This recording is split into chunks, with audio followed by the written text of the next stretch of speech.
So Njihia, karibu sana for this game drive series.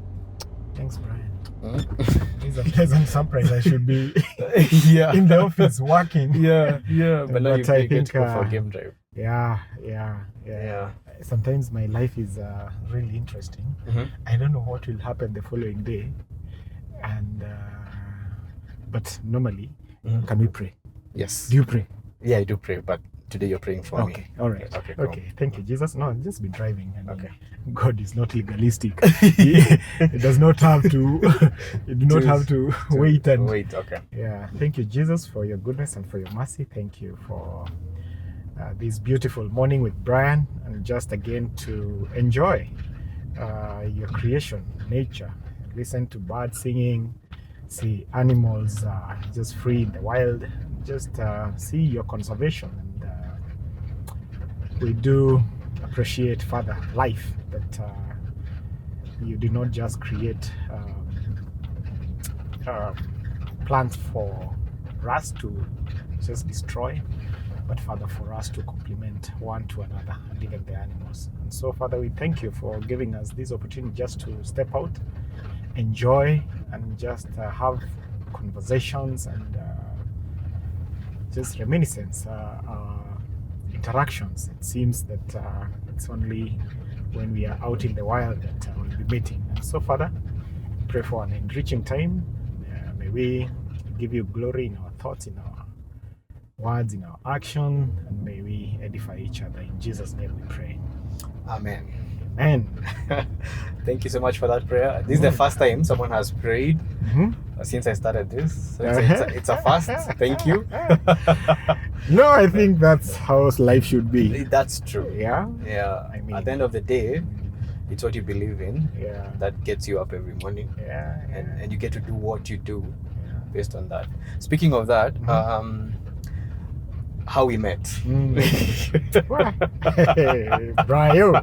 Unajua nasikianga Brayo ni fundi wa bra. yeah, Depending on how you say Brian, Brayo. Yeah, we met in 2022 during a hike of Mt.Kenya, my first hike. Yeah. That was probably your like 50 hike or something. No, plus. I mean, you can't, by the way. Yeah. I mean, thinking about when I started hiking, because I started hiking in Form 2. Yeah. Form 1. Yeah. When I was in high school, I was in President Award Scheme. President Award Scheme is a Duke of Edinburgh initiative, I think worldwide. And it's basically for the youth in high school and uni to help them become independent when they get out of school. And so it has 3 levels: bronze, silver, and gold, each with 4 categories. There is hobby and skill. You develop a hobby and a skill, something that could earn you income, but again, something of interest. It's a self-discovery of what you're good at.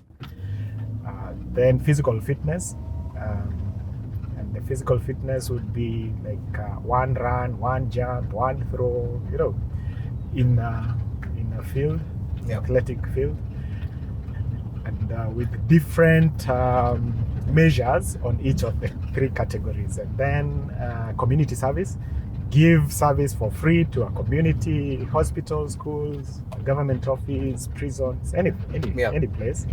And then finally, now expedition. And that's where hike comes in. And that's how you got into hiking. That's how I got into hiking. And it was our biggest fun, of the 4 of those activities. Yeah. And so for bronze, I think we used to do 20 kilometers on the map. And then we didn't have Google Maps. 20 kilometers, which would take 2 days, 1 night. Yep. And I remember my bronze was in Magadi. It's a route we used to call Magadi, but it started at a place called Enosorwa, those sides of Magadi, coming back towards Nairobi, through Oletinga and some Kaskul, way about 7 kilometers from Kisames inward, and then approaching Ngong Hills from the back. Yes. The leeward side, is it? Yes, the leeward side, and then finishing at Ngong Race Course. So it was on map, looks 20 something kilometers, but on the ground, I mean, it could probably more. go almost double. yeah, because of urban development. Yeah. And routes changing and things like that. But then that was 1986. I mean, there was no much development, but it's the physical features. You may find a hill that you want to go around. You may follow a road, but on the map, you know, it's a straight line. It could be a dam. It could be anything anyway. Yeah. It could be someone's a private farm, so you have to go around. So really not the urban development, because 1986, I think very little had happened around Magadi. Yeah. So that was the bronze. Silver, I did in Naivasha. Silver, I think it was maybe 40 kilometers. I can't really recall those measurements. Yep.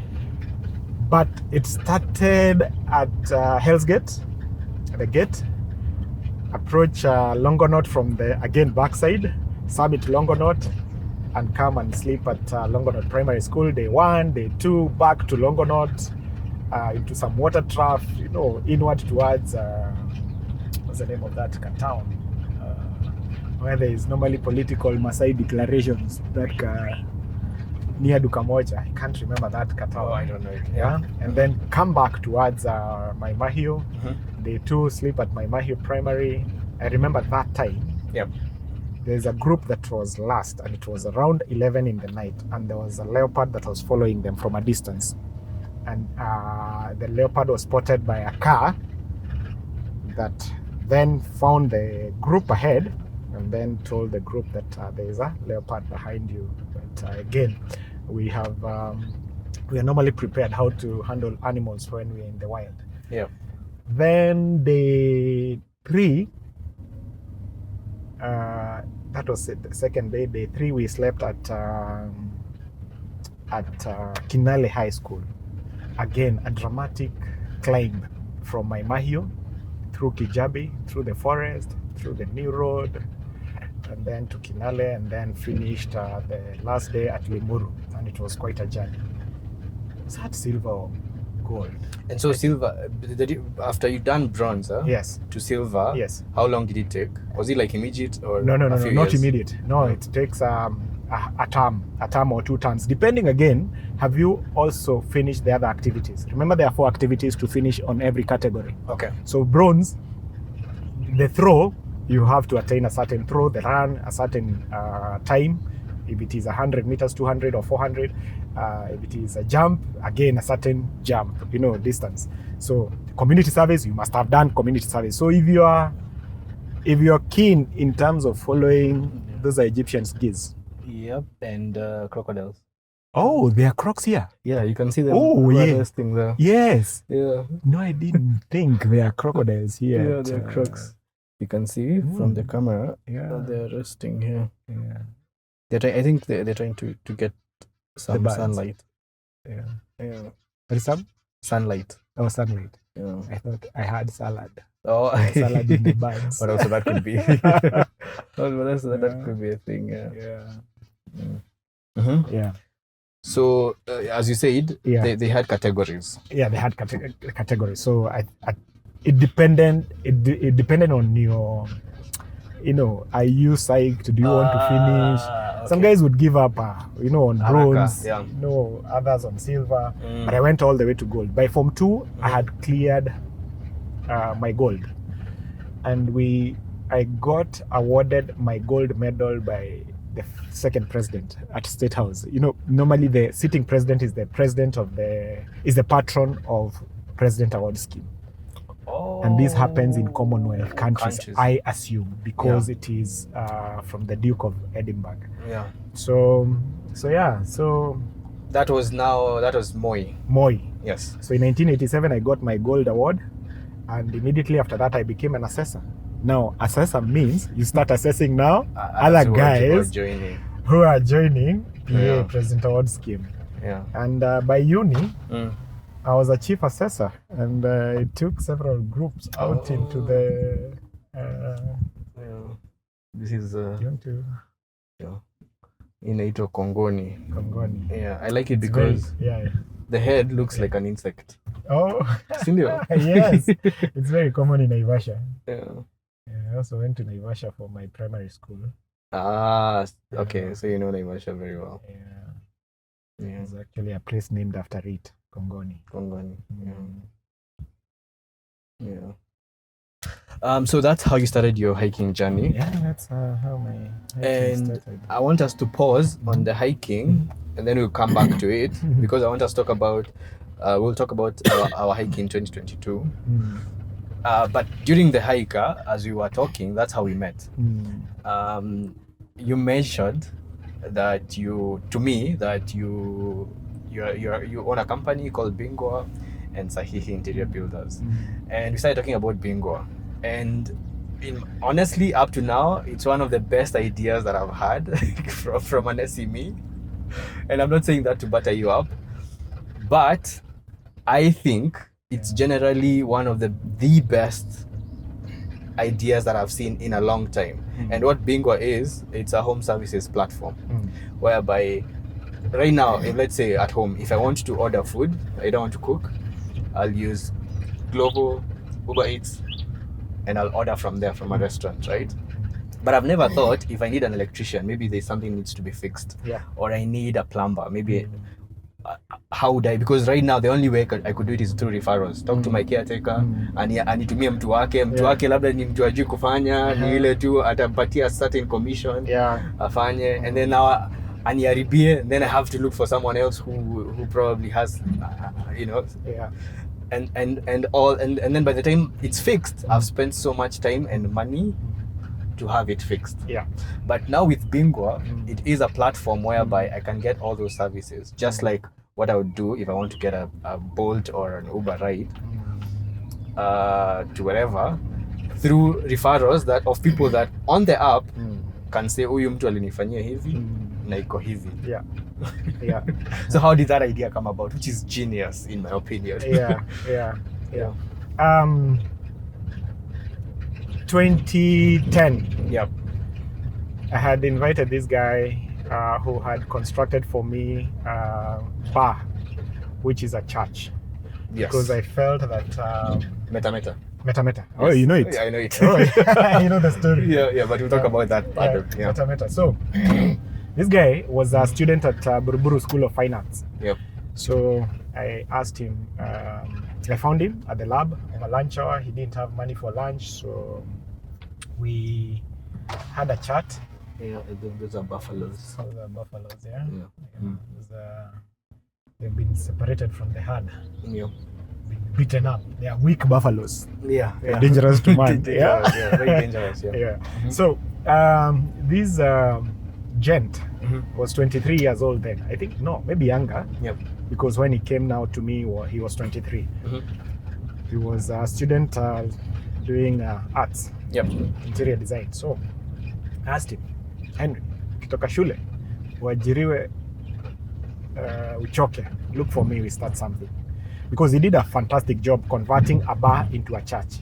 And why I wanted to do that is because I wanted to reach out to to guys who are living irresponsibly. After working for breweries, I could tell what responsible drinking means. It was misquoted. Also, maybe it's not meant what it was communicated as. And so this guy did a fantastic job, came looking for me in 2010. We registered Sahihi. And Sahihi basically is a space planning, interior and build company. So he brings spaces to life. Is this elephant poop? This is probably buffalo. Or Rhino. It's quite an amount. But I don't think it's Rhino, because Rhino, they poop. They have their own toilets. It's like cats. They don't poop anywhere. Is it? They're disciplined. They don't bury. They have their own, So each rhino comes and poops at one place. They have their own designated pooping areas. So that's an ostrich. It's a male ostrich. It's a male, and I think there are two. There are two. Like also there's a. It's a male and a female. Yeah. Yeah, so we registered the company and Sahihi, and it's a niche company. Basically, we don't need so many businesses, to run the organization, because it's a high margin, low volume kind of business. So our focus is still, because it's still on. Our focus is corporate offices, retail malls, and warehouses. Yeah. Designing them. Yeah, basically space plan, design, and build. So it's a turnkey project. You just engage us, come with your laptop bag, and you find everything. You go to the toilet, you have your tissue. Kitchen, you have sugar. There are some clients who want that. But there are some other clients who want, bits. They want to subcontract this, subcontract that, whichever way. There are some who come with their own designs, like Elsie Waikiki or Woolworths will design from South Africa or Turkey, and then they give it to us. Others will also, like Al Jazeera we designed their offices. The British government, their visa processing center in Nine West, they designed, through Societe Consultants. So it can be either. Bechtel, they designed from Turkey again. We designed. We were project managed from Turkey, but the client is in US. You get, so it's as client prefers. Yeah. So that being niche, and you hear our kind of clients are high-end corporate, few clients in a year, they start coming back to us. Maintenance services, small installation, repairs, they want a fresh coat of paint, they want something, ACs need servicing, such small jobs. So what we would do, go back to our database, look who had we subcontracted in that specific project. Work, yeah. So call him, send him to that specific client, and go and negotiate with them, do that maintenance service. Like for instance, Joseph did an AC at Teleperformance. Joseph, go and see this office admin, muongeleshe, and do their AC, service their AC, and then negotiate. Malizane huko. So clients didn't want that. Yeah. They want us to come and supervise Joseph as he's doing that small service. What that means is getting a project manager or a project supervisor from an ongoing project. These are Guinea fowls. Yeah. There's another guinea fowl on Mount Kenya, which is has a red neck, and it has some red feathers, the red tips of the feathers. Oh, they freak this animal. The hawk. Yeah. It's an eagle. It's an eagle. Yeah. Wow. Now listen to that noise. Yeah. That's a warning noise. Okay? And they are warning any other guinea fowl that's around. Remember now you're an expert in the wild. Yeah. I'm giving you an expert from home. Yeah, from home. Yeah. From home. Yeah. If you ever listen to a chicken has various sounds. There's a sound to call a chick. There's a sound after it lays an egg. There's a sound when it is scared and when it is warning. I'm very sure even these ones, if that eagle goes away, they'll change and they'll continue. But as long as it is there, because they can see it, they'll keep making noise. Yeah. So warning others not to be to hide. Yeah, especially the two small chicks. And that's why they are hiding in the bushes. Yeah, because it can't just come into the bush and pick. Yeah. Wow. That's very interesting.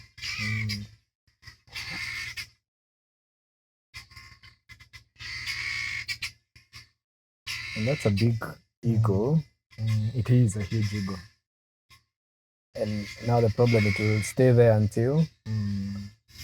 Now you can imagine when they are caught in the wild, in the open grass. Yeah. So they take off. Yeah.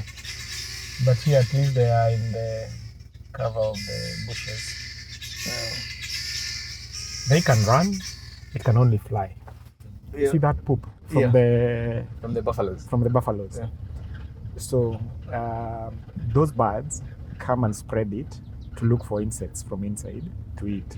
So in the spreading, it's it spread manure to the plants. So like everyone benefits. Everyone benefits. So the buffalo ate. Yes. It pooped. Yes. The poop had insects. Yes. The guinea fowls ate. Yes. They spread the poop. The Yes. poop went For to grass to grow. For grass for buffalo to to come and eat again. And then the ecosystem. Then The balance. Yeah, the balance of ecosystem. And then we come and cut trees, and then what happens? Yeah. You've just destroyed the ecosystem. And then the buffalo will give birth. Yes. A lion will eat one of the buffaloes. Yeah. And to continue. Yes. And the rate at which buffaloes give birth, it's good for the lions because it doesn't give as many babies to deplete buffaloes. Yes, that's true. Yes. It works for everyone. I mean, it sustains itself. We did that in a place called Camrio, East Pokot, where we went with, as missionaries. We were supporting a missionary who's domiciled there, making his life comfortable so that he can be able to reach to the community. And so one of the ways that we found to reach to Pokot men was being kind to their animals. So we started going with vets to vaccinate, to treat, their animals. And by so doing, if you are kind to a Pokot man's animal, you're being nice to the man indirectly. Yeah. Guess what? After a few years, animals started increasing in population. Oh. Feed becoming less and less. Yeah. Conflict increased. We withdrew. But that's because, whatever was happening, the ecosystem was balancing itself. Yeah. But now there will be more fights between Pokot, Turkanas, and Samburus because they are fighting for resources, because these animals are increasing because they are healthier. Yeah. Wacha zikae vile tu zilikuwa zimekaa. Yeah. Could reduce competition.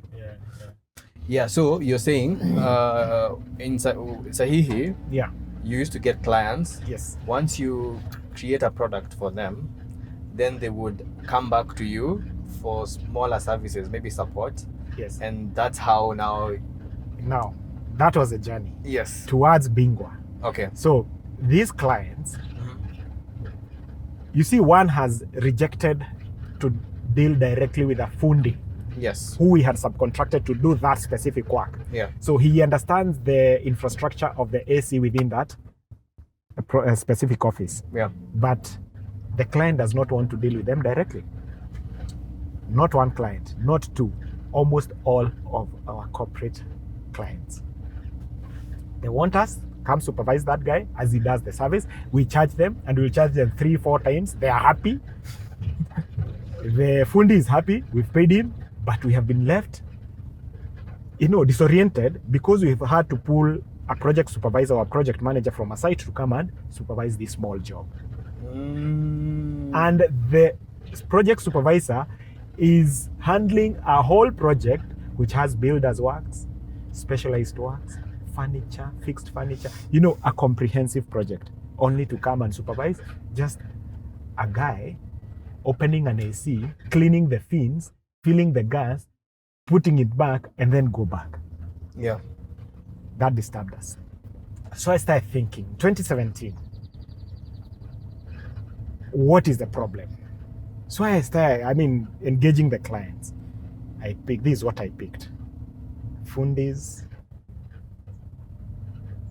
they will let clients down. So the trust issue became out so big, so loudly, that this fundi, and I think you can attest to this, even you as an individual having engaged a fundi, if you leave him, first of all, he'll exaggerate.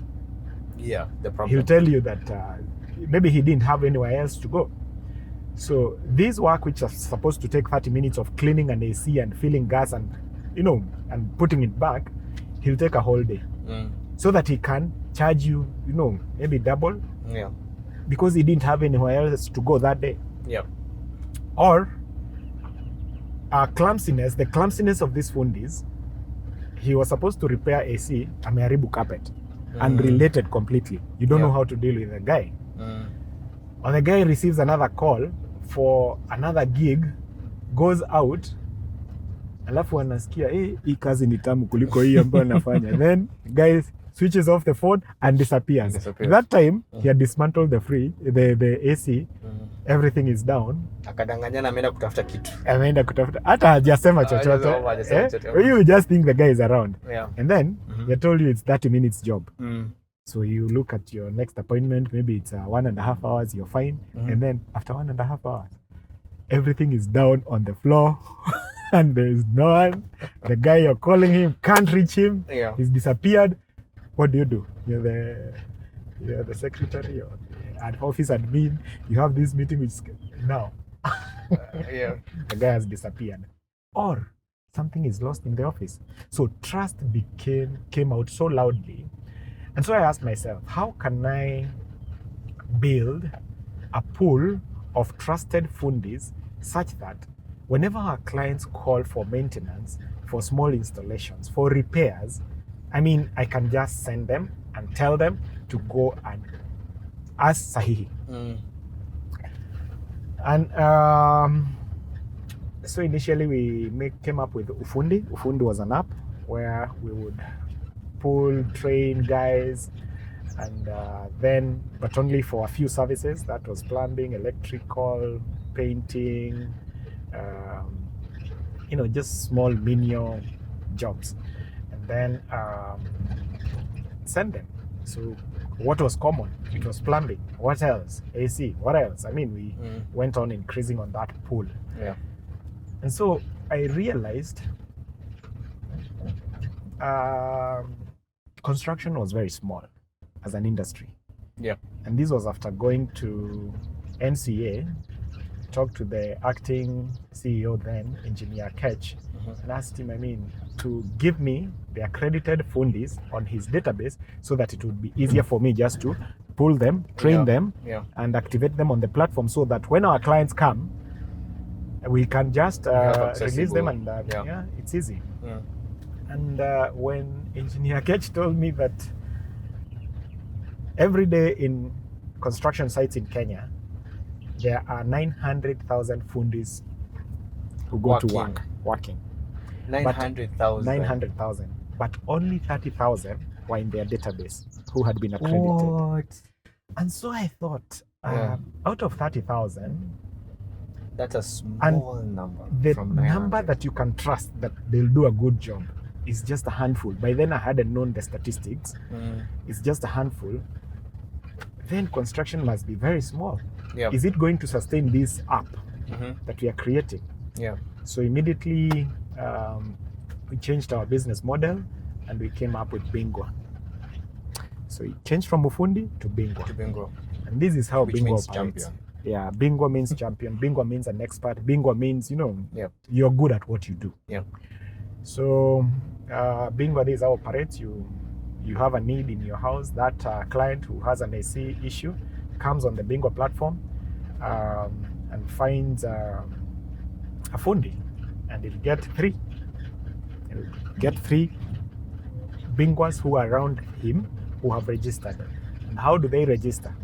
Joseph, the AC technician, will just come on the platform and just download from Play Store. Say, my name is Joseph Kingangi. I'm an AC technician. I'm based in Kileleshwa, Lavington, Upper Hill, wherever, and I charge 2,000. So he will declare how much he charges, his qualification, his competency, his references, and upload all his papers. Yeah. So here's a client. When you come, you get 3 quotations.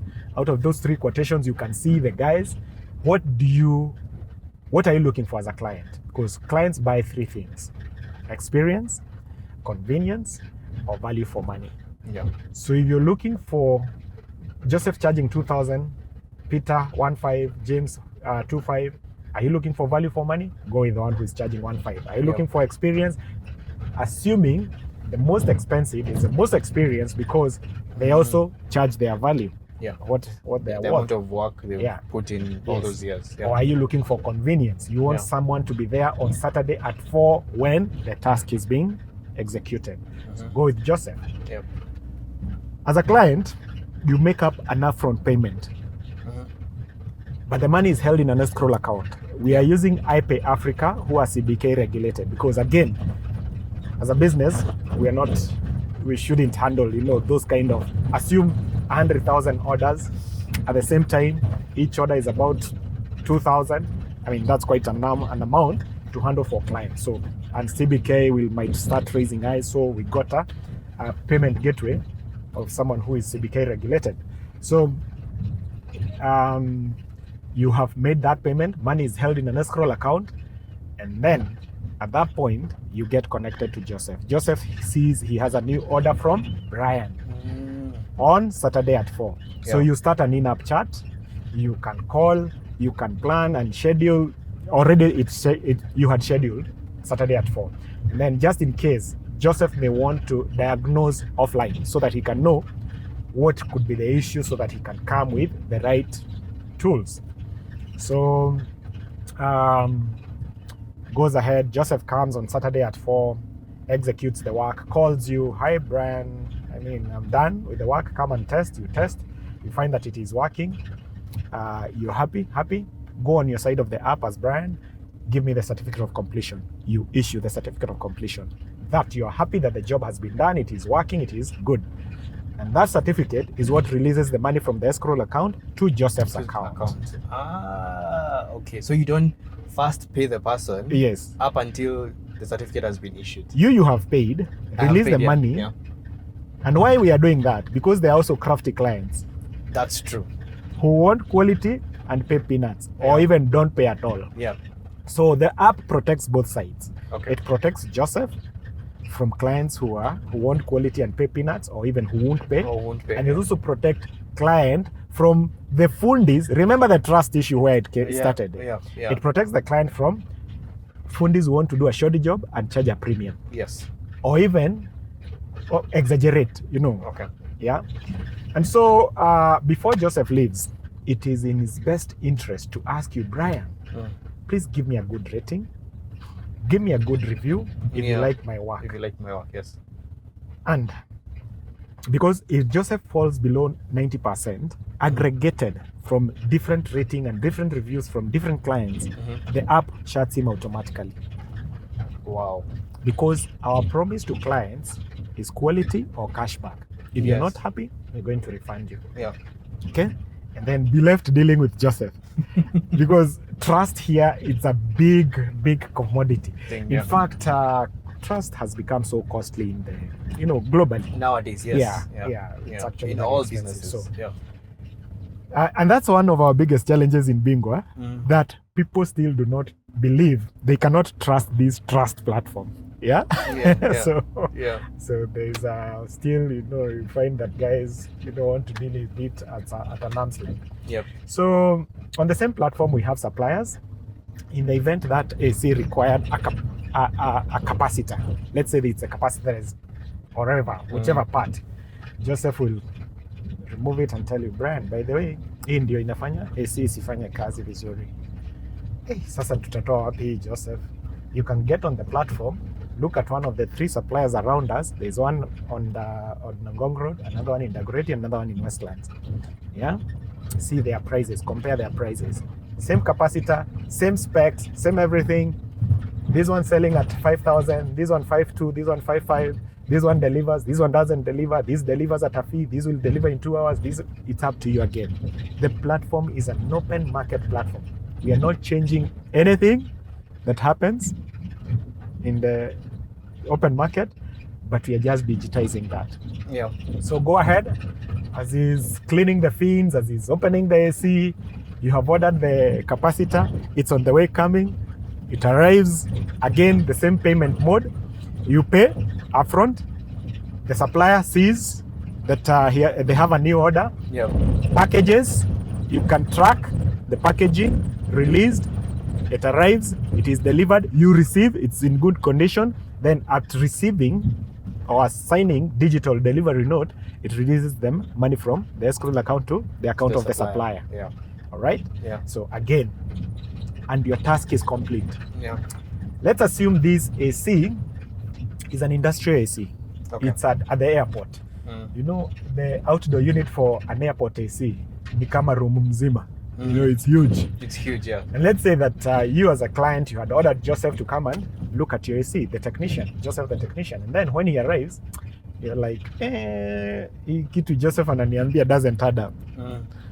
I need a second opinion. Yeah. You can get on the app, look for, if it is electrical in nature, get an electrical engineer. If it is mechanical in nature, get a mechanical engineer. Same process, order, upfront payment. You can compare 3 who are around you. One charging this 7,000 per hour, another one, whatever amount. These are now consultants. So the app has 3 features. That's the Bingwa, the service provider, supplier for materials and products, and consultant. The first 2 are active. Yes. The third one is not active yet. Okay. So that's Bingwa for you. Maybe just I told you Bingwa is an open market social entrepreneur. Yep. The social entrepreneur bit, you just don't join Bingwa either as a client or as a Bingwa. Bingwa is a service provider, and Bingwa is what we would call a fundi plus soft skills. Yep. Because we train for free, and we train to equip the clients with those things, those soft skills that every client look for. I'm running late, I'll call Brian. We were to meet at 10. It's 9:55. I see like I may run 10 minutes late. Kindly bear with me. Yeah. How is that, hearing that from a fundi, Brian? I've never had that from a You've fundi. never had that. So that is what we are training on. Yeah? Yeah. Communication skills, managing relationships. Yeah. You know, those soft skills, we train at step number 8. We have what we call 8 steps of onboarding, 8 steps of trust. Step number 1 is just get on the platform and download. And that brings a certain traits of character in you as a person. Yeah. Download, upload your ID. We hit that, we hit IPRS with your ID to confirm that you are a genuinely registered person. IPRS is Integrated Population Registration Services, which is government. Yes. We are paying $5 per hit. Confirm that you are a genuine citizen. Then the next is upload your certificates, upload your certification. Certification that you went to school, upload your good conduct, upload your phone number, your account, the account that you want us to pay you through. If it is an M-Pesa, we know Safaricom has done their due diligence. Yeah. If it is a bank account, we know the bank has done its due diligence. So we relax on those ones. Yeah. Then, you know, it is your self-initiative to go to eCitizen, get a good conduct, apply for a good conduct, get the certificate, and come and upload that good conduct certificate on the platform. Yeah. So, and even as it expires, you said you are a plumber, you went to NYS, you know NYS gave you a discharge certificate, upload it. We do a background check with that discharge certificate. Yeah. Then references rather. We are onboarding on 3 levels. There's skilled, semi-skilled, and skilled. Skilled, you have a certificate and experience. You went to a college and you also have experience. Yeah. Semi-skilled, you have one of the 2. Unskilled, you have none. Unskilled, like you want someone to come and just sweep outside your compound, you do not require any skill. Yeah, it's just sweeping. Skilled, we ask for 2 referees. Semi-skilled 3, unskilled 4. Oh, okay. Yeah. So it is again up to you. Joseph Kengangi, I did work for Brian. Hi Brian, I call you. Brian, kuna mahali natafuta kazi, wanaitwa Bingwa, wakikupigia ma wakuandikie, see please nipatianie a good reference. Yes, because of the work I did for you. So they take initiative. So when they give us your number and your email address, we send you a link. Yeah. You come on the link. You're already on Bingwa Platform link. You write a reference to Joseph Kengangi. Yeah. So it is him who called you, yeah, but you have written that, and it's him to put pressure on you because we cannot activate him to start seeing being seen by clients unless he has given us these referees. Yeah. So 2, 3, 4 for skill, semi-skill, and skill. Yeah. So you write. By default, you have known Bingwa. You've become also maybe a potential user for Bingwa. Yep. So Joseph has come with his 2 if he's skilled, another one with his 3 if they're skilled, semi-skilled, and another one with 4. So The next is if the guy did not have any sort of skills or they are semi-skilled, they can give us their where they learned from. And I think government has something called recognition of prior learning, whereby they recognize you as that skilled fundi if you can prove that by being assessed by NITA. NITA, they have assessors who will come and assess you. Yep. So in the event that that is the case, then we also onboard you. And based on the number of jobs that you do successfully on the platform, we upscale you to a skilled from semi-skilled. Yeah. So then the last step is, which is step number 7, is the soft skills training. And the soft skills training is you have survived all these other steps. Yep. Guess how many are coming at the bottom of the funnel? There are 10 who are starting from step number 1. Okay. So guess how many by are coming 7? out by 7? Probably, I guess 7. Oh, you're about 2 or 3. What? Yeah. So you filtered 8 of them, you've removed them. They filter themselves. They filtered It's themselves. self-filtering. That's true. We are not interfering with the That's process. true. Because there are remember what steps. we are looking for? Yeah. It's trust. It's trust. Trust. Okay. Trustworthy Bingwas. So that's a 20% Yes. rate Yes. of trust, Yes. basically, in Yes. the fundi industry. Yes. What? Yes. And once they come out, Yeah. then we train them on soft skills, and soft skills are the things I told you: grooming, tooling, managing relationships, communication skills, Communication skills, yeah. etiquettes, work ethics, those things that every Yeah. client would look for. Yes. It's not just utaki tu fundi wakuja tu amekasirika na kufanyia kazi. That's Even true. however skilled they are, Yeah. you want someone who is empathetic, someone who is reliable, someone who is Yeah. you can connect with. Yeah, that's Yeah. true. So Or carries themselves well. Yeah, yes. they don't come drunk. they don't come smelly. Yeah. They come with Yeah. ati anakuja alafu anakwambia wacha nikatafute spana, Mm. wacha nikatafute Ama anakuja anaanza kukatia mtu kwa nyumba. yes Nah. or something is lost. Yeah, something's lost, yeah. And this is what we are looking for. Imagine this.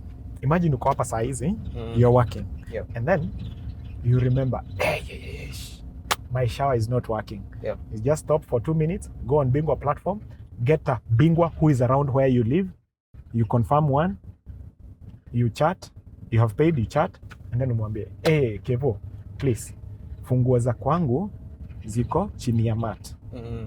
Issue iko kwa shower ya bedroom. Bathroom iko bedroom.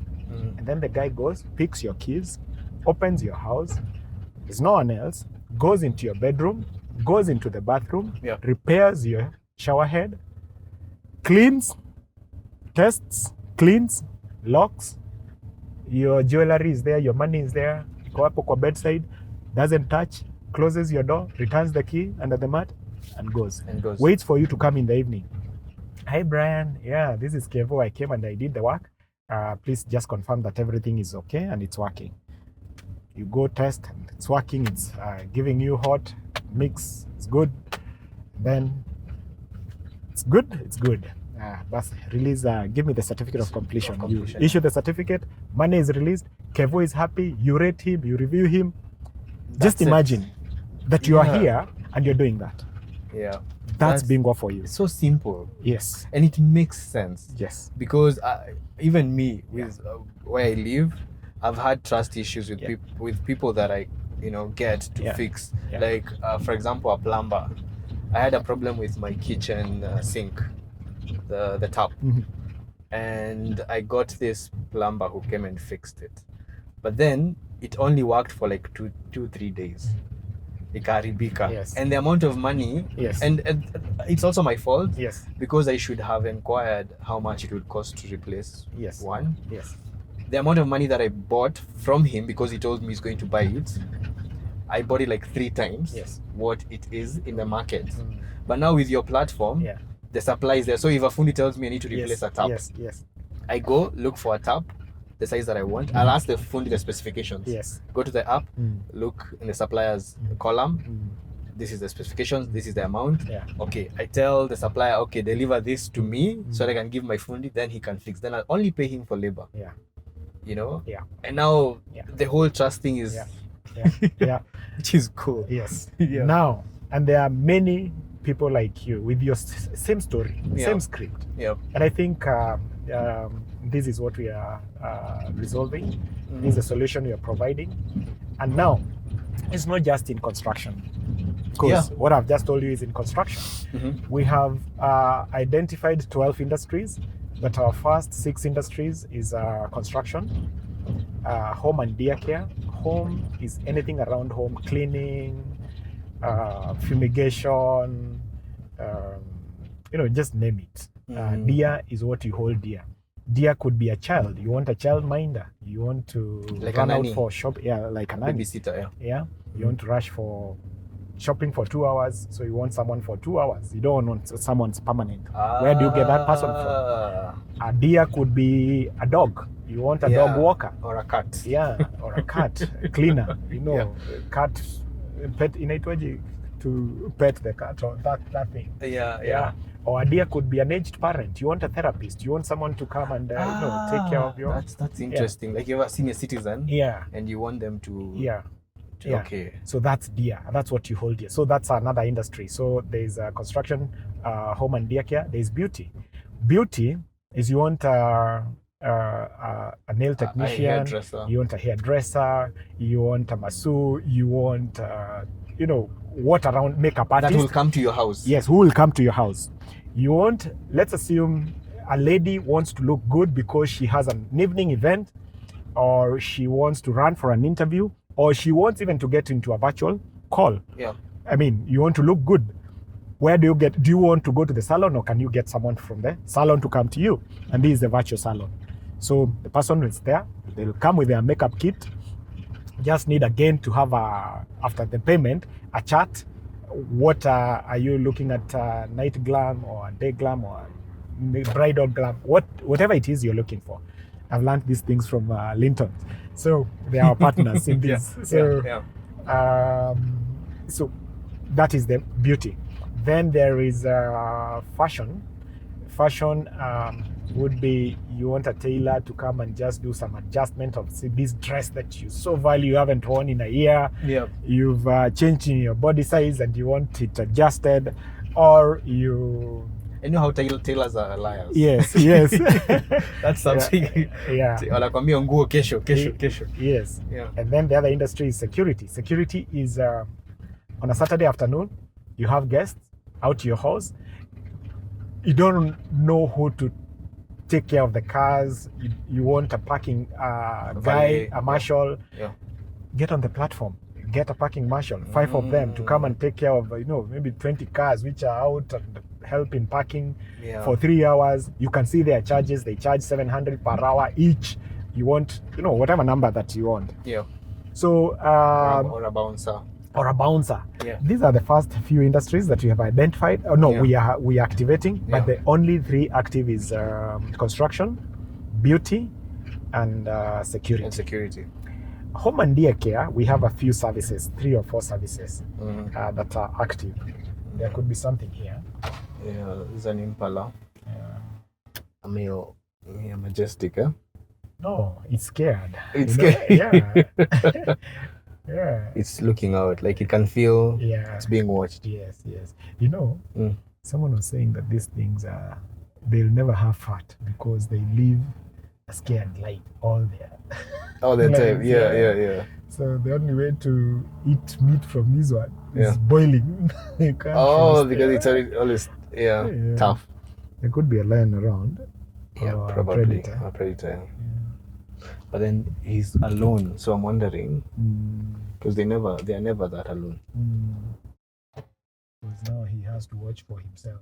Yeah. Others, when there are many, they can watch for each other. Yeah. So in security. Yeah. So I mentioned to you up to step number 7. Yes. Remember, we are in construction. Yeah. We are not experts in beauty. Yeah. So how are we certifying beauticians who are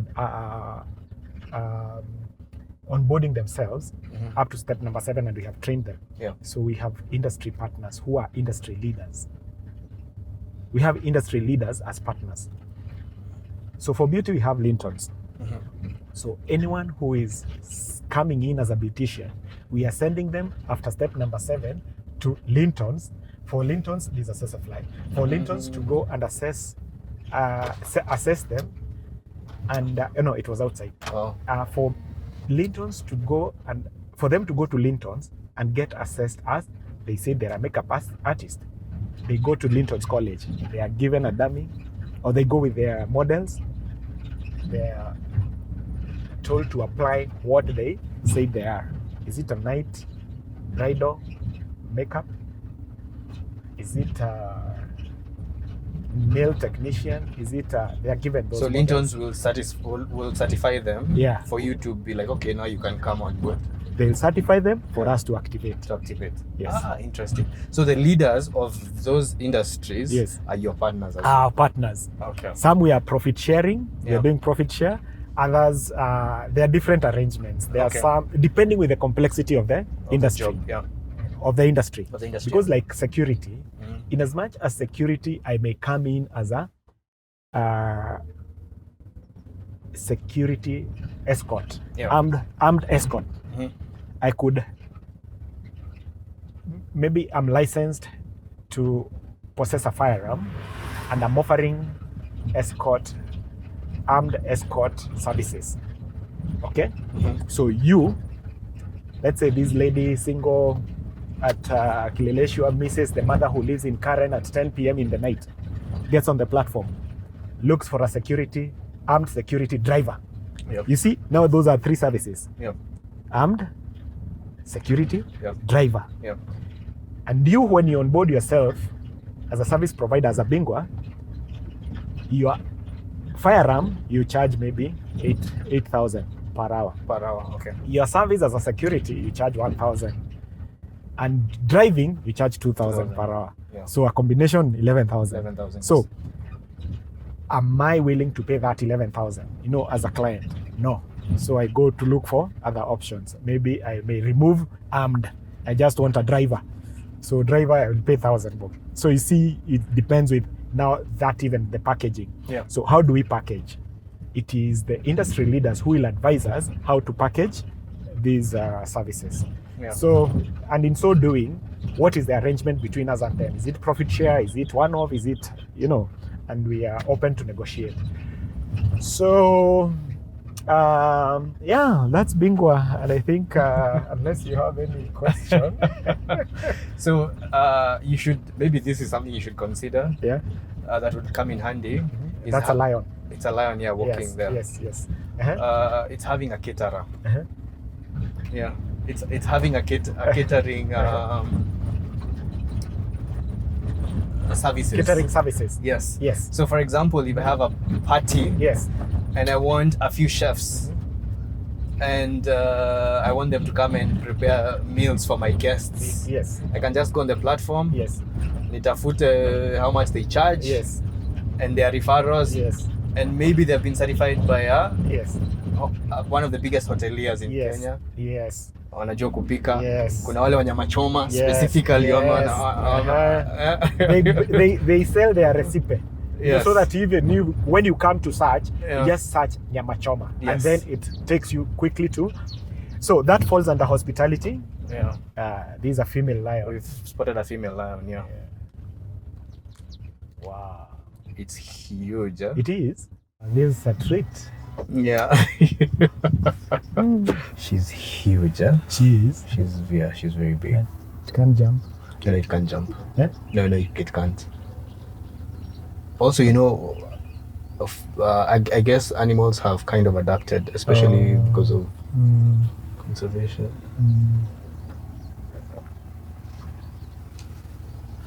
So that's why you see he's unbothered. He knows we can't.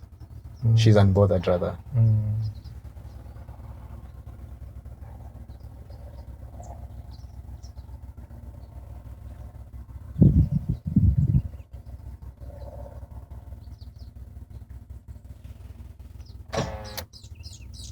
Wow.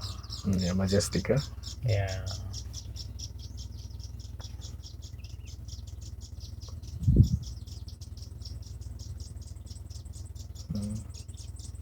gonna sneeze, huh? It's something in the nose.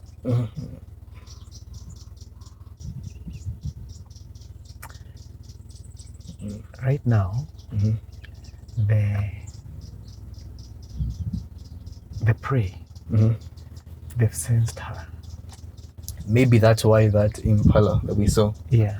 Because it sensed there's something somewhere close to. Because it's not that far. Yes. We were seeing the impala.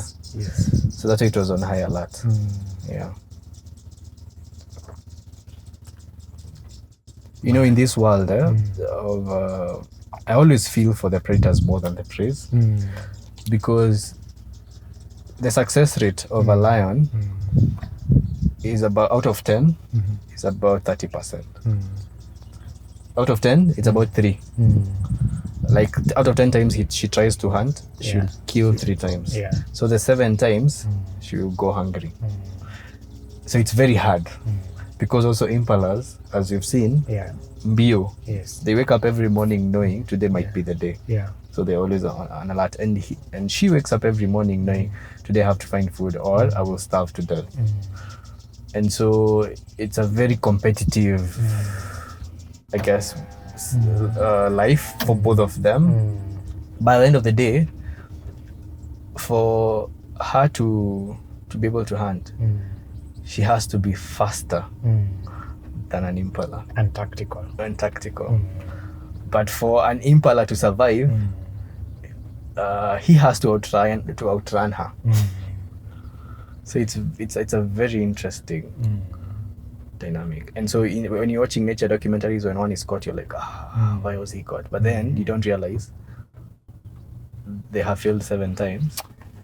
Take that photo. Nairobi in the background with a lion. With a lion, yeah. Just you can bring us to get the Britam Towers. Yeah. So as I was saying, catering, the hospitality industry would be nice as well.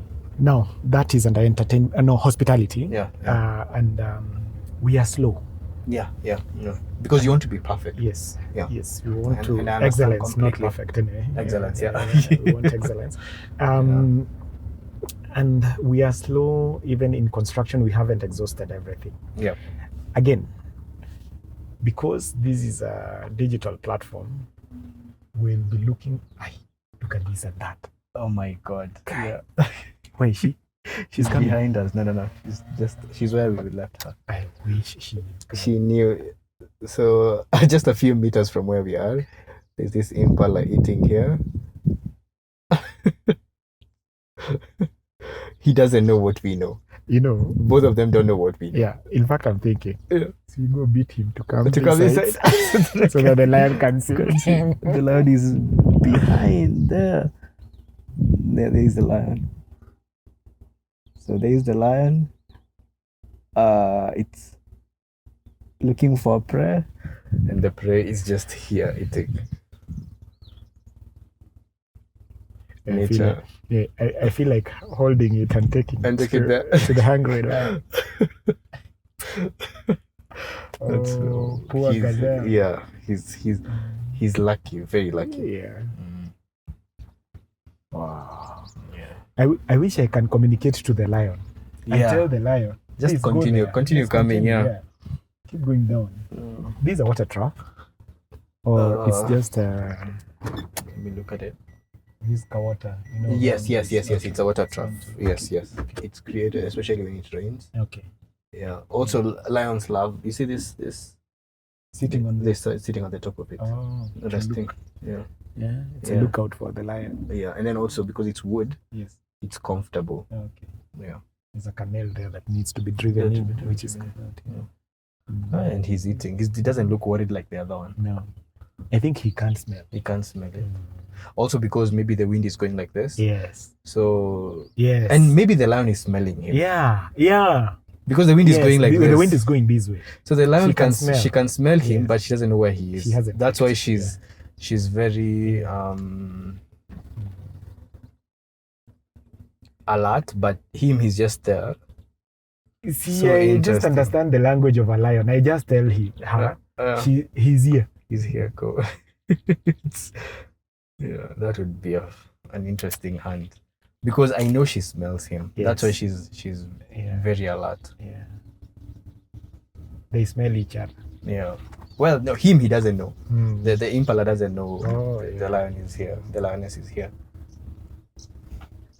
Kwanza, assuming afanye mistake atokelezee kichwa. Alafu waonewe, alafu ule hajamuona. That's it. Yeah.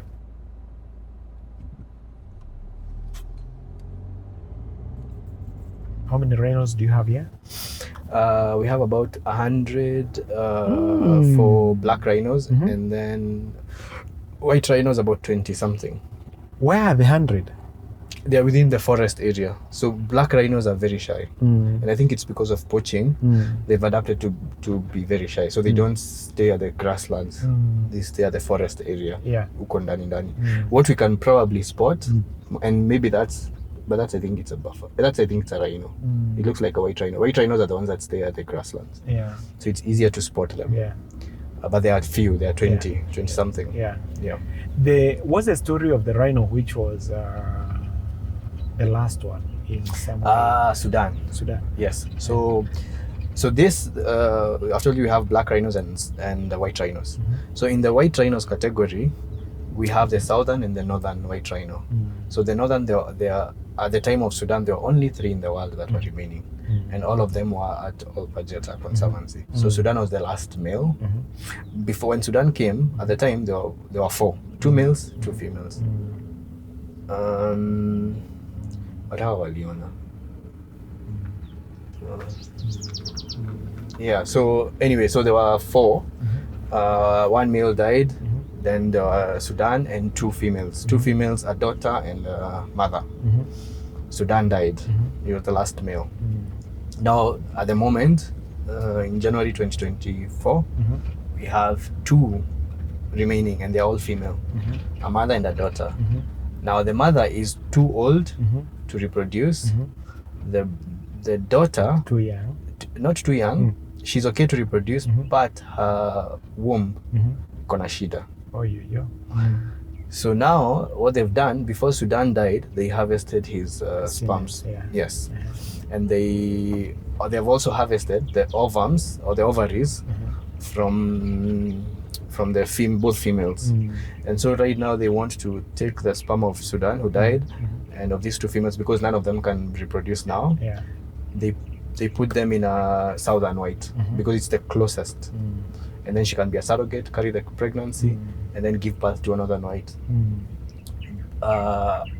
At the moment, there are few embryos that they've already shikanished in the lab. So the embryos, it's now just impregnating a southern with the embryo and hoping that it will now work. And so that's the process that they're going through right now. I don't have an update. During COVID time, I went there, and when they were harvesting the ovums from one of the females, which was a very interesting experience, considering that this is virtually an animal that is going to go extinct if nothing is done. But yeah, that's where we are.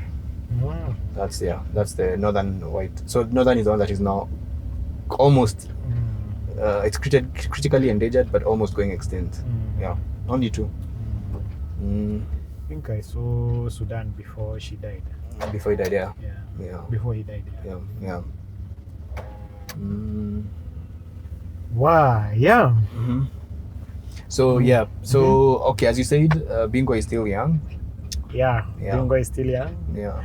And right now we're looking for grants. Yeah. For investors. Yeah. We've been going through a 9-month accelerator program by Synapis.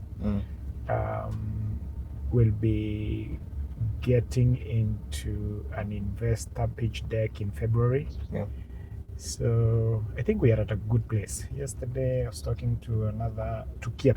Kiep, I think, is a World Bank government funded organization. Yeah. And I think we meet all the parameters that they require to get grants. Yeah. So we are applying for that, and for us, basically right now is scaling. Platform is very stable. We've been getting orders. from clients, and feedback has been good, but the orders are just little. They are not as much. Yeah. 7,000 interested Bingwas to join. Yeah. That is service providers. Yeah. But again, statistics, we can only onboard 20% of them. Yeah. Because of how strict we are. Yeah, how strict you are with. Yeah. With trust. Then we have registered in Uganda, and we have registered in Rwanda. And already there's interest in Australia, Zambia, and Cameroon. That's for Bingwa. Nice. That's nice. And Bingwa is a Swahili word. There are more than 200 million Africans who speak Swahili. Yeah. So it can cut across, and we are proudly Kenyan. Our domain is .ke. Yes, and there's quite a bit that comes from Kenya, but we don't, shout about it. Yeah, that's a giraffe. Yeah. We don't shout about it. So those Ostriches. That's a family. Yeah. 2 males, 2 females. Yeah. What surprises me is the chicks. They are so tiny. Yeah.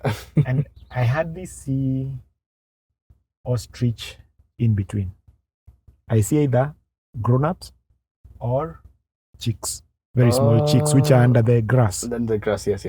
I hardly see in between. It's like they sprout from a chick to an adult. Oh, I get you. I get you. Yeah. It's like they grow very fast. Like I don't get to see in between. Yeah. Do you see them? They're in between. No, I don't. I have no. Yeah, I haven't really thought about it. Yeah, because I can imagine there are chicks there. Yeah. But they're under the grass. You can't see them. But you can't see them. Where are the teenagers? The sub-adults. Yes. Okay. Yeah, I get you. I've never seen. Yeah. Yeah, sincerely, I've never seen. I get you. So there's I saw somewhere, there's a video that I watched of you, because I want us to finish with the Bingwa thing, where you said that, and this is such a really good idea. We have 47 counties. If you can get 300 men and women who have skilled and unskilled labor that are trustworthy enough to be on the platform, just 300 from each county, you're going to get rid of unemployment with what percentage? 100,000 in 1 year, in 365 days, and reduce unemployment by 0.7%. That's a huge thing for just one company. Yes. And one thing, because here's the thing, my generation has been made to feel like the skilled labor in here, we just need to look for white-collar jobs, right? Yeah. And this is such a unique opportunity for someone to just go to a polytechnic, get registered, just one skill, be an electrician, grow in a few years, 3-4 years, you're qualified to be in this platform and offer way better services and get way more clients, because at the end of the day, with this kind of service, you're only rewarded the more you keep doing good job, the better the reward. It's like you're working for you're working for your resume properly, and eventually you get to own your own company and things like that. Now that you're talking about opportunities, let me tell you the opportunities in Bingwa. November, we launched Bingwa with the government. The PS, last 2023 November. Okay. 24th. The PS for Labor, Mwadime Shadrach, agreed to grace the occasion because he understood. In fact, when I went to present to him Bingwa in his office, midstream, he just told me, Njihia Njoroge, I have heard you. I have understood what you're talking about. He had already bought into Bingwa as a platform.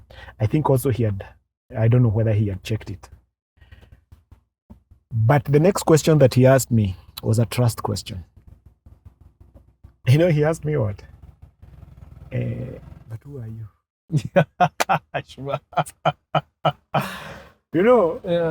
First of all, I was shocked. Who are you? I've already introduced myself. And what you do. Who are you? Yeah. Who are you? Yeah. And the question that was inside him was, can I trust you?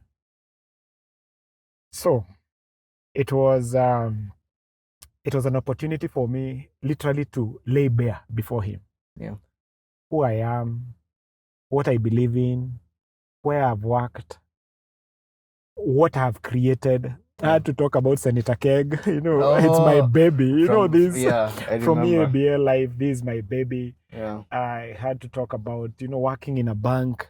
Yeah. I had to talk about the work that we had done on Mt.Kenya.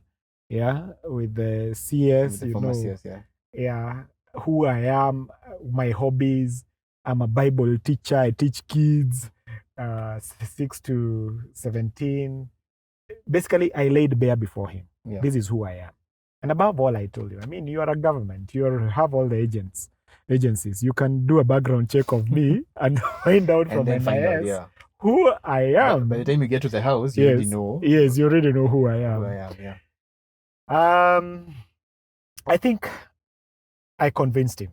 Mm-hmm. Because, but not yet, because the next question he asked me, actually, it was a statement. He said that he looked at me again in the eyes, but I fear people like you. I'm like, no. Okay. Tena nini, I asked him, okay, so what do you mean? You can convince me, and then I'm out in the media, I'm on TV in the evening, I'm on radio, talking about Bingwa, opportunities, partnership with the government, private sector, PPP, and then the following morning, watu creative kama wewe, umeenda, you got another idea and you have left me talking about Bingwa. So, which was very genuine. Genuine, yes. I told him, again, we started this thing in 2017. That's when we conceived the idea. From 2018, we've been creating. We stopped everything else as a business, from the board level to create this virtual asset. Yeah. This is 2023. There's nowhere we are going until it picks off. Yeah. So he was convinced. 6 years in the making. Yes. He was convinced. And he came and graced our occasion. Yeah. We did our launch at Kenya School of TVETs. Again, the heart of TVETs, where teachers for TVETs are trained. Dr. Tarno, the CEO for TVET, for Kenya School of TVET, is a big believer of Bingwa. In that launch, I had invited youth, the CS youth. He sent a program director for youth, for digital youth, to the launch. I had invited CS education and also CS labor. They didn't come, but we are still, warm, talking warmly. Yeah. The CS education invited us. There's a deputy director who called me towards the end of the year, who invited me for a meeting later this January. And why all these interests is because the platform is not only good for internal labor employment. Let me ask you, do you receive calls from shags? Brayo, unajua mtu anaweza tafutia kijana yangu kazi? Yes. You receive such calls. Yes. Bingwa is their big brother. Yeah. For as long as they have a skill, they are trustworthy, Bingwa is their big brother. They don't need to call anyone. Yeah. They just need to come on the platform and they create jobs for themselves. Yeah. Now, there are so many guys who are frustrated by fundis, who are frustrated by caregivers, who are frustrated by just, trade skills, people who watu wa kazi ya mkono. Even a painter. Yeah, even a painter.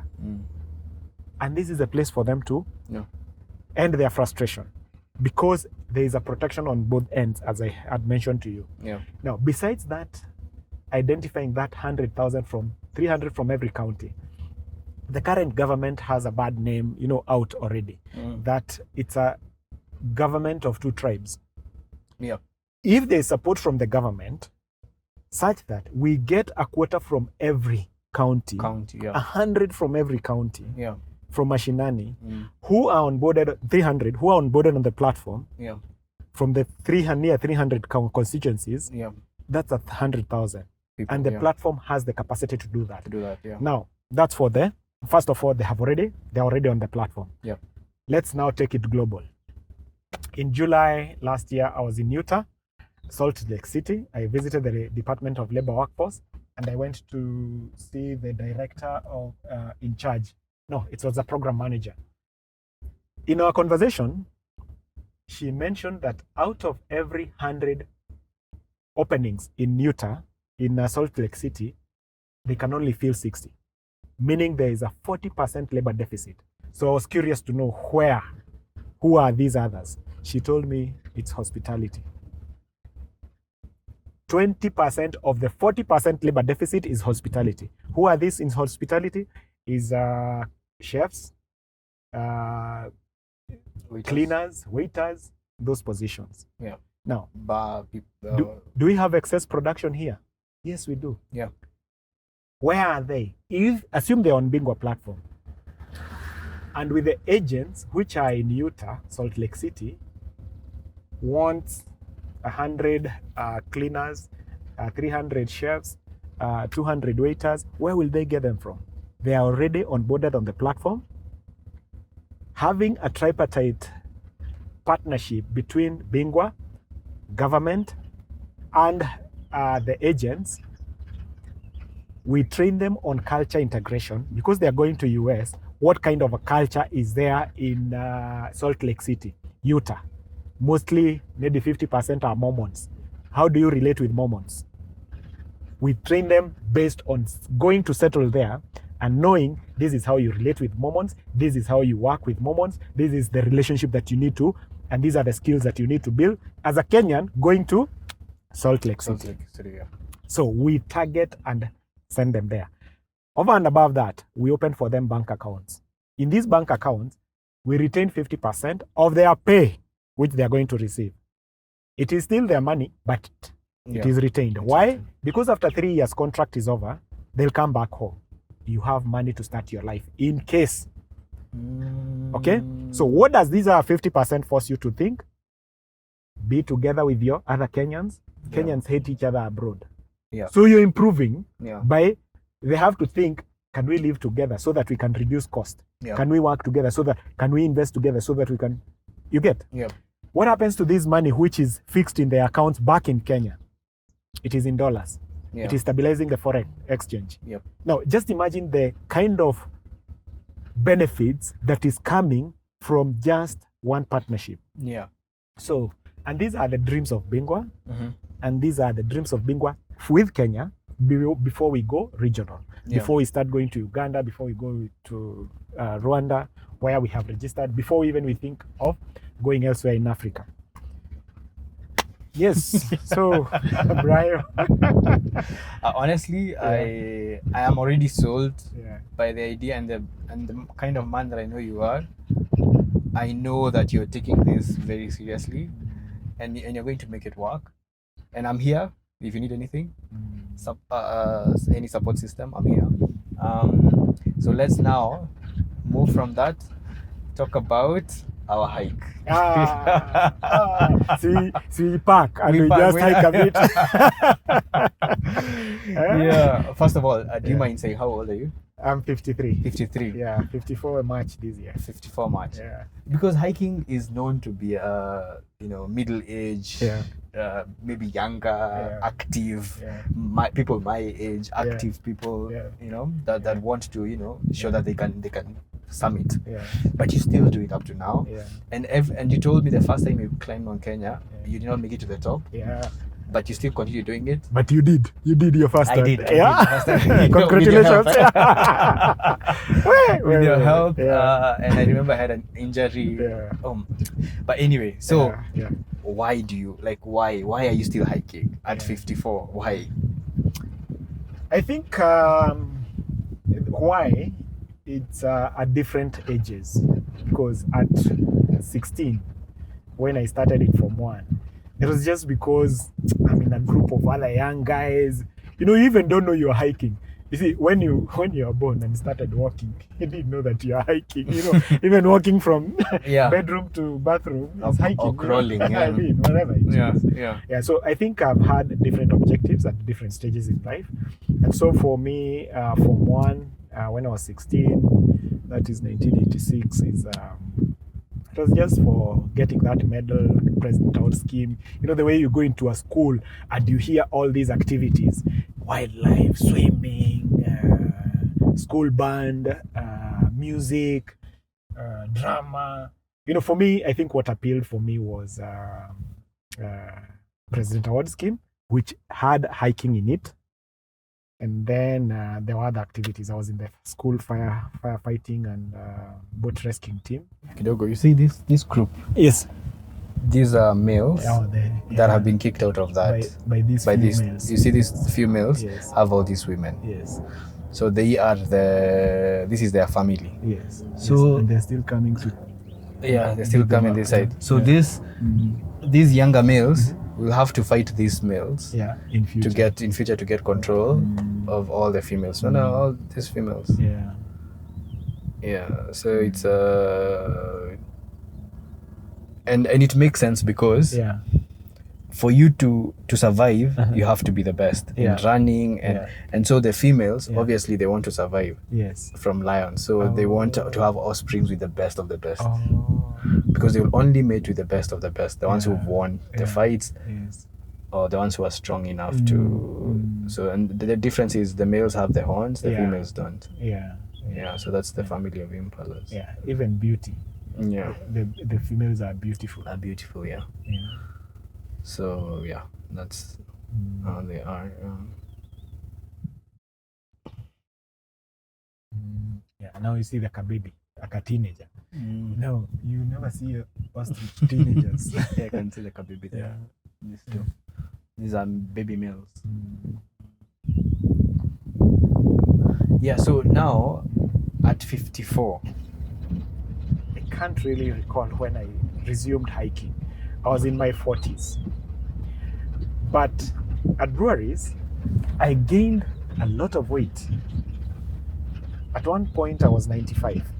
And I could 95 kilos. 95 kilos. And I could tell, that's not me. I need to get back to my weight. So I started exercising, running. I would go to Jaffrey's. And every Sunday, but 10 laps, I mean, they would still do nothing because I would still go back to my bad eating habits. Because breweries, at the kitu kama, now in sales, every time I'm in bars, I'm with clients. Yeah, by the way, that's something we haven't mentioned. You used to work in Diageo. Yes, Diageo, yeah. And the famous Senator Keg. Yes. Yes. You're the man who brought it to market properly. Yes. That is something that people don't know. Yes. And so you've worked in that industry. Only the guys in breweries know. Yeah. But anyway, people outside here don't know. So 2004, I get into a hot house. Hot house was a decision-making meeting in breweries. And the beauty with breweries, trust level was huko juu. So we get into a hot house. A hot house, there is the GMD, the group managing director, to the lowest guy who is going to execute. And that in that specific hot house, I was the lowest guy who was going to execute. I was a rep. And I think out of that, given a project which was Tusker Keg, didn't have a name. Tusker Keg had been in the market for 11 years. Tusker Keg was not supporting itself. Tusker Keg was dying, and any brand that could not support itself was culled. So it was the final decision making for Tusker Keg. Either kill it or revive it. Yeah. So in that meeting, there is a marketing person, there is a production person, there is a finance person, trade marketing, all levels are represented, so that we'll not get out of there to go tell someone, umeambiwa. It is you are there. Yep. You're a decision maker. So the decision when it comes to production, it is you. So for me, I was there as the sales guy, the project guy. Actually, I moved from sales to projects.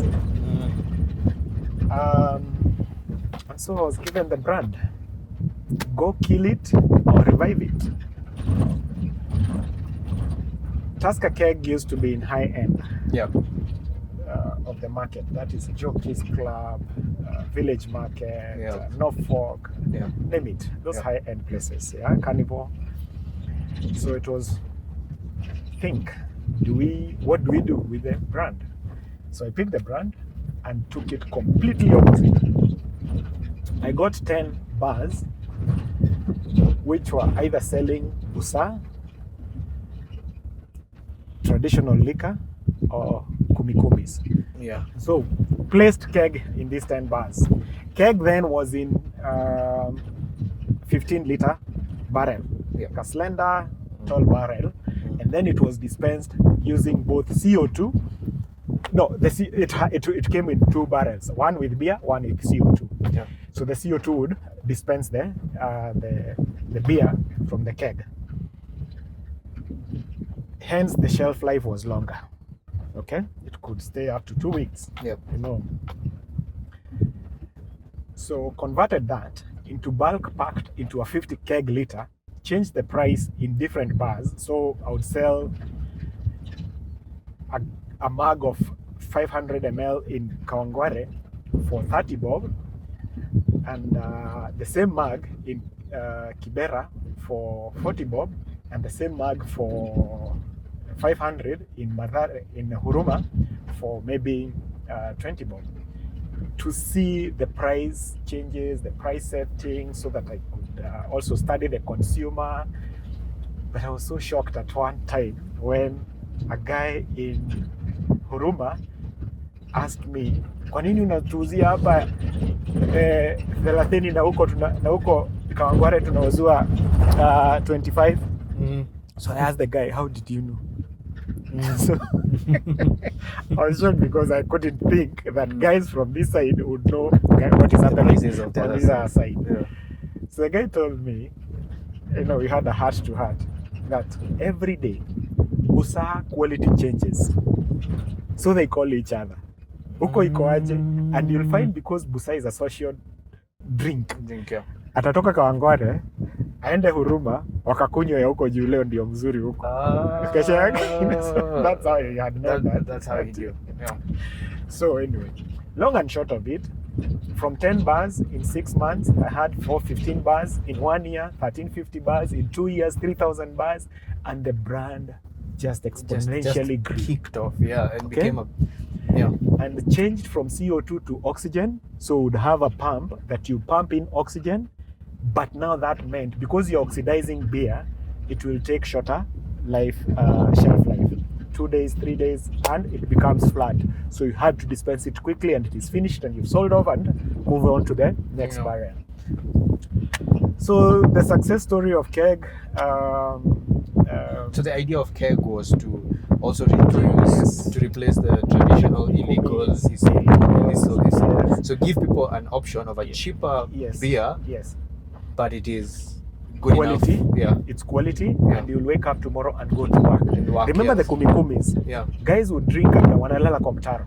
So you are completely unproductive. Yeah. So as an economy, I mean, really, you're messing even the economy. You're even becoming more sick. You go to a hospital, you're becoming an expense yourself to the government. Yeah. You see, so it was a win-win for the government. The camp.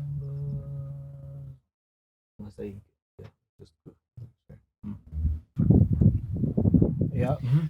So it was easier for KBL to negotiate with the government so that the excise duty would be removed. And that's what happened to Keg, and became affordable. It's a good drink, it's a quality drink.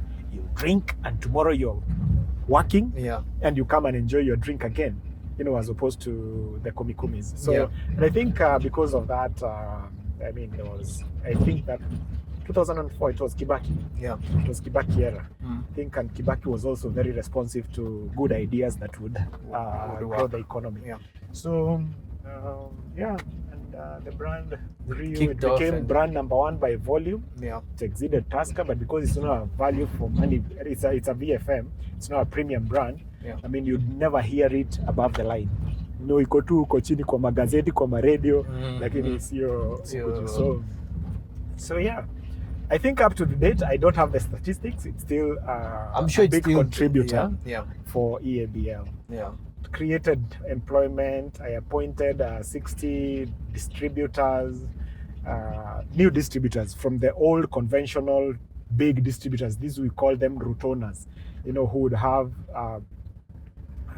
not as much investment, fewer number of bars to supply, and so the efficiency was really improved.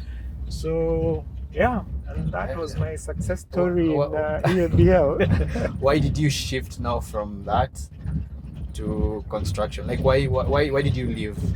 Because you Amanile, you leave when it's hot. No. Okay, fine. Again, interestingly, Brian, God designs my path. Yeah. Sometimes I don't even think now it's time to move, or I'm pushed from. When I realized that God is in charge of my life, I just let myself loose. Yeah. Now, came poaching, came calling an organization that wanted me because they had my success in Senator Keg. They were playing in the same market, the bottom of the pyramid, and it was a microfinance bank. So Career Connections called me. Hey, Njihia, sasa kuna kazi hapa ya bank. Bank, sitaki. I disconnect the phone, Yeah. I had stories about banks from my friends. Yeah. This time I'm in business, I'm in transport, I'm in distribution, I'm in timber. I'm doing fine, and I'm working for breweries. And it is easier for me to manage my biasharas while I'm at breweries because I'm in the field. When I have finished my kazi breweries, I've met my target. I mean, hiyo ingine sasa ni yangu. The rest of the time is mine. So, these guys come calling. Yeah. Haya, bank. Kukaa kwa kiti hivi siku mzima. Hata siwezi angalia biashara zangu. I just told Christine, and I've never met Christine, but we've always talked since then. Nikamkata. Nikamwambia Christine, hapana, asante kwa hiyo kazi. Staki. Ni bank, hapana. Staki. And this time, as you're saying, it was still hot. Yeah. It was still exponentially growing up. But also, I think it was, then secondly, they called again the following week. And now persistent. Yes. And now it wasn't Christine, it was the CEO. I think she was Rose of Career Connections. She told me, Njihia, my name is Rose, I'm the CEO for Career Connections, and Christine, my colleague, called you, and we know you're not interested in this job. So why are you calling me? If you know I'm not interested. So she tells me, just want you to do me a favor. Just the person who is looking for you would like to meet you, and then just a meeting. So I ended up meeting Karo Musyoka. Karo Musyoka was the COO for CDN Bank. It was KREF Bank then. And she was coming in to take over from the MD. So she was being groomed to take over from the MD. The bank was in transition. It wanted to change from microfinance into a commercial bank. So Karo, I told Karo everything that I do not want in this job. Karo was hell-bent that she must have me in her team. Yeah. Hey, she was a determined woman. So I told Karo finally, Karo what? Me, I have businesses. I know I'm not going to drop my businesses because I know banks. I have friends who work in banks and cannot do anything outside the bank. Yeah. And me, I'm not ready. So I have these three biasharas: distribution, timber, and transport. I was not going to details. Do you know I joined the bank with a good salary? Yeah. With my biasharas, full disclosure, and I went on doing my biasharas. So they knew. So they knew everything. Yeah. So I ended up joining KREF Bank. Worked for 3 years. Unfortunately, in 3 months, Karo had left. Wow. The bank split into two. Yeah. 11 new who had joined versus 600 old. Yeah. The leading old is the MD. He was on the side of the 600. Wow. So they want change, they don't want change. Yeah. They want change, they don't want to release the bank to the new blood. Yeah. So the bank split into two. Now, here I've left breweries, I've come into this bank, split into two. Karo has left with 3 people of the 11. Yeah. And I'm like, Sasa hapa ni nini tena? Yeah. So Njihia enjoy. Yeah. Me, I normally just have fun wherever I go. Mm. So again, turn to God. God, sasa hapa tufanye nini? So surprisingly, I think we'll just have to go back. Surprisingly, it turned out to be me best job. If you ask me what I achieved for the bank, nothing. I have zero. You know those ones you have, what is zero? Nothing. Yeah. I achieved nothing for the bank. Yeah. But for me, I've been employed as a head of business. I was in charge of 31 branches in Kenya. Yeah. And man, it is the most difficult job. You go to a branch, you want to make changes, just very little changes, low-hanging fruits, and biashara will come. You suggest, by the time you are leaving, the whole branch network knows. Not the ideas, the issues that you will do, but the personality in Njihia. You know, because the bank is about personalities. Yeah. I didn't know CG ahead of what sleeps with a branch manager in this one. There's a Kagal here who goes to head office Nairobi every weekend because he's a girlfriend of so and so. At Holy Alliances, nothing can move in the bank. That's true. Man. Yeah. Nimetoka an organization. I told you a hothouse. Decision is made in the morning, in the afternoon. You have a budget of 100 million. You're executing. You're entrusted on that. And hapa 6 months decision, 2 signatures must be there. Na saa hizo budget ni kaa 30,000. I mean, you're like, what is this? Yeah. Things can't move. No. So, anyway, transferred from, not even transferred, given other assignments in different departments, from head of business to head of product to marketing to, at one time I even went to collection. Collection is back office work of loans, you know, loans which are not coming back. Yeah. So now you can imagine a front office person who has a customer relationship, smiling. You're now going with a frown to collect money. I'm like, no, me, I can't be something different. So I introduced something called relational collection. You know, to check it, to collect. You know? Yeah. Let's have fun as we collect. As you collect. So just coming to understand. So what's the issue? What happened? And most of them were post-electoral violence businesses that went down. So just coming to understand, you find that the guy means well, the heart is okay, the asset is there, the person is there, you know, the market is there. It's only that this guy, working capital, yote ilienda, iliibiwa, labda ikachomwa, you know, whatever happened. Yeah. So now to come back to convince the bank, let's refinance this guy. Akona loan, amekataa kulipa, na niko si kukataa, ameshindwa kulipa. Na namuombea pesa zingine. Ndio to start off again. Yeah. And 2 or 3 cases, the bank was lenient and willing, because they saw the guys, and then the guys started thriving, you know, and the bank is happy, the business is happy, the person is happy, everyone is happy, and the guys, you know, repaid their loans. Yeah. So, you know, going around all this to a time even when I became, I went into the head office credit committee. This is a committee that gives out loans. Yeah. So I start seeing, someone borrowing 300 million. Ya kufanya nini? Ya kujenga nyumba. Alafu alipe aje? You know those questions which I asked. Yeah. So I started seeing other businesses. I started seeing hospitals. I started seeing manufacturing. I started seeing trade, export, import, and okay. So I was being opened up, not knowing I was getting prepared now for me when I leave the bank. Yeah. So 2010, this guy came calling. Henry, remember the guy? He called me when I was at the bank. Yeah. Njihia uliniambia nikichoka kutafute tuanzishe. And I was at the bank. So now he's calling you back. I'm at the bank 2010. Yeah. We register Sahihi. Yeah. And now so I didn't know I was being prepared for my own business. Yeah. I know you can grumble in life at you're in a bad place, you left a good place, now You can grumble, you can become bitter, but you can just decide to twist that and That's true. ask God. I agree. Why am I here? Why did I lose that job to come here? Yeah. Actually, I was being prepared because I was a foolish investor before. Yeah. I would do silly things.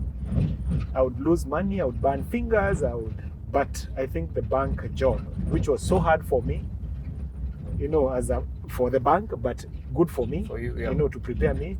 I think I was at a good place. Hiyo imetoka wapi? This story. We were talking about hiking. Yes. And then we went to. No, you're to the one who asked me about yeah. Senator Keg. Yeah. But then Yeah. just kwa hii story bado. Uh-huh. Yeah, it's this way. Mm. So, bad working experiences, they also shape you in knowing what kind of boss you will be. Because if I've had those kind of experiences as well, whereby you work for a certain organization or a certain boss, and either they're spending the money badly, or there's politics, office politics, whereby things will not move unless you kiss ass to specific people, and so it helps you in navigating all through that. And also when you shift and move to a different organization, you can kind of know who you are as a person, because utajiambia mimi siwezi, hii ni ngumu, ama kama hii naweza ifanya hivi. And so I agree with you on that. Now let's go back to hiking, because we keep derailing to other things, which is fun. I thought the Alliance of the Road. I think it's Kongoni. It's Kongoni. Yeah. You when you were at Mount Kenya, you also told me that your kids hike as well. You have 3 kids. Yes. They are 20, 18, and 12. And 12. Yes. And like you hike as a family sometimes. Does your wife hike as well? My wife is the one she was the first one to hike Mount Kenya. Before you? Before me. So you married well. Yeah. Because you have an active family, and it's something that you can enjoy as a family. Yeah. You can all decide, tumekula stress 3 months. Yes. Tuendeni Mount Kenya. Yeah. And all of you, the 5 of you, one day you do fishing as a family. Yeah. That's something that I truly admire. Yeah. And if I ever get to that level, I guess, of being a family man, it's something that I would want to do. Yeah. So how do you convince a 20-year-old or a younger kid to hike with you? Yeah. Some of these things you do them when they are still young. Okay. They are non-negotiables. There is an age where it's a non-negotiable. Yeah. There is an age where it becomes now negotiable. Yeah. So, but again, I don't want to say that I force them to hike, but we talk to hike. We start talking early. Like for instance, you don't surprise them. For the boy, there is an age that they look up to a father. Yes. And so you do not, do those torturous hikes. You just do nice hikes, good company hikes. It's not just me and them. I look for my peers who also could be having kids. So it's a kid in the hike, and it's me and the father in the hike. So it's not just a hike just for the sake that because your father hikes, you come and join in the hike. Yeah. It can be a fun hike. Now, I'll give an example. In one of the hikes, we went with a 4-year-old. My daughter was 9, 12. My daughter was 7, 8, the youngest daughter, and now the bigger ones. There's an age difference of 18, 12, 6. He was about 14, and the oldest about 16. And this was a camp, but there's a hike in it, because before you get to where you're camping, you hike. And this was on Rotondo, Lake Alice. Our target was Lake Alice. Lake Alice is like 2 hours away from Rotondo log cabin. Yeah. And so you park, you hike, and you camp. So there's an anticipation at the end of the hike. what is camping and fishing. Okay, so that's fun. Yes. So you just don't say that you'll just go hiking. For my 14-year-old, as the girl, no, she was then, I think, when she finished primary to join high school, as a form of initiation and also a form of spending time with the dad and also preparing her to join boarding high school, because she had been in a day primary whereby she's with the parents, and here now you're in a community of people you don't like, people who don't like you, people who you've never lived with, people who manners are different from yours, values are different from yours, a teacher who may not like you, a teacher who, a staff who support staff who may not get along well with. Yeah. How do you prepare them for that high school? Yes. And for each of them, beyond the rites of passage experiences, we do a hike together, because a mountain breaks you. That's true.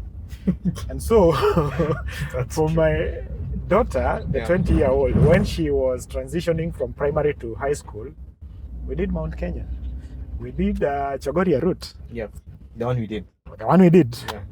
And but we didn't go through Lake Ellis. We just came roadhead and proceeded to Mintos, and we were to Summit, and then come out through Shipton and back to Old Moses. Yeah. And we did that route with her, just an easy route. Just the two of you? Yeah, just the two of us. Yep. And unfortunately, in fact, we literally almost did the two of us, especially from Roadhead to Mintos. Yeah. Because we just left our guide a bit, for a few minutes. I know a few minutes can be a lot of distance, headway. Yes. Yeah. And we almost got to Mintos without our guide. Yeah. We were rained on, we sheltered under a rock that looks like an eye. We even named that specific rock under my daughter's name. It's on it's on Google. It's called Nema's Eye. Nema's Eye. So yeah. So the morning to Summit, we were coming from Mintos to go through Simbako to Summit. She fell into a paddy place and her whole foot got wet. And that was our first bad experience. The second bad experience was a place after Simbako. Because it's still dark, it's around 4:35 a.m. We're on our way to Summit. We got into an argument between me and the guide. Because I had been there. The guide was taking us through a rock, and the backside was a cliff. Yeah. And I told him, this is not the way. It's at night, we can't see, it's windy, it's cold. Here I have my daughter who is cranky, grumpy, wanting to give up, and annoyed, angry, everything, you can name it. Yeah. So I'm trying to balance between the guide and my daughter. Your daughter, yes. So the guide insisted, so we kept on following him. And unfortunately, he was wrong. We had some other guys who were coming from still Chogoria route towards Summit, who were behind us, who we had not seen. But we could hear them, it's in the dark. Yep. And we could see the torches. Then he shouted and asked them, confirm the way, and it was the way they were going. But for us, we had already decided we won't go to Summit because Nema is already too weak. In her head, she wants to Summit, but her body has refused. I mean, we could see. And so I had decided that we'll go just to Shipton, have breakfast, and then exit. She'll come and try another time. So, argument again, because she wants to Summit, but she can't. And you can see, I mean, you're telling her, let's go.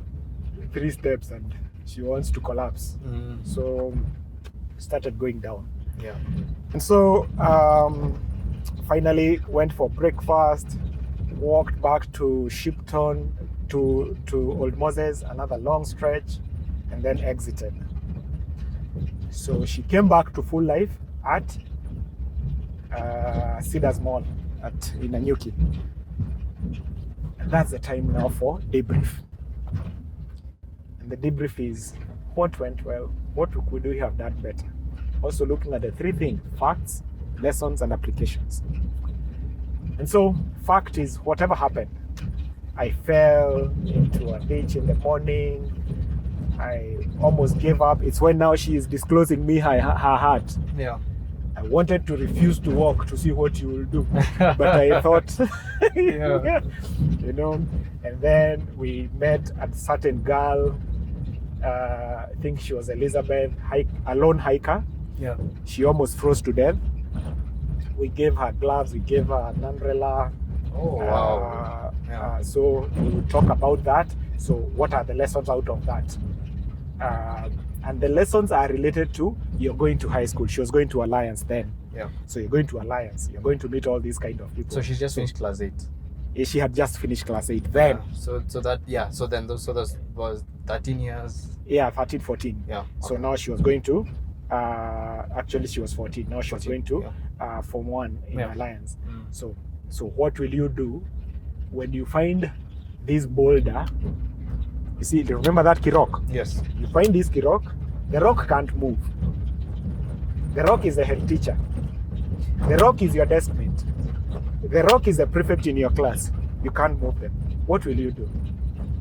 Just avoid them, go around, leave them there. You found them there, you leave them there.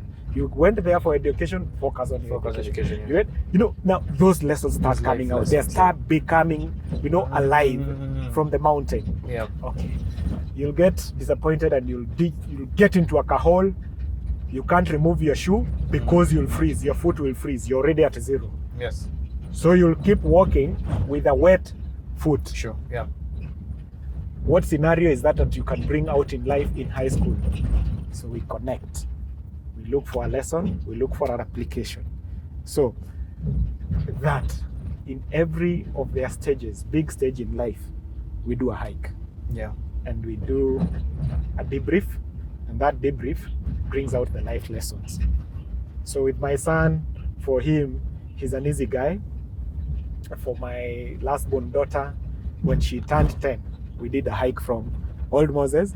She went all the way from, that is 32 to 42. She went about 15 kilometers and went all the way to Old Moses and celebrated. We were together with the mother and myself and her, the last born daughter. And I just had fun. And I think also my son was there. I can't remember. Yeah. Had fun and came back. Again, life lessons, debrief. So, yeah. Yeah, that's something that I truly admire about you and your family. Being able to bond in nature and creating milestones, because from someone who's hiked at least once in Mt.Kenya, it truly changes you. Yeah. So here at Kingfisher, for P-Break. Yeah. I've never been here. Karibu Kingfisher.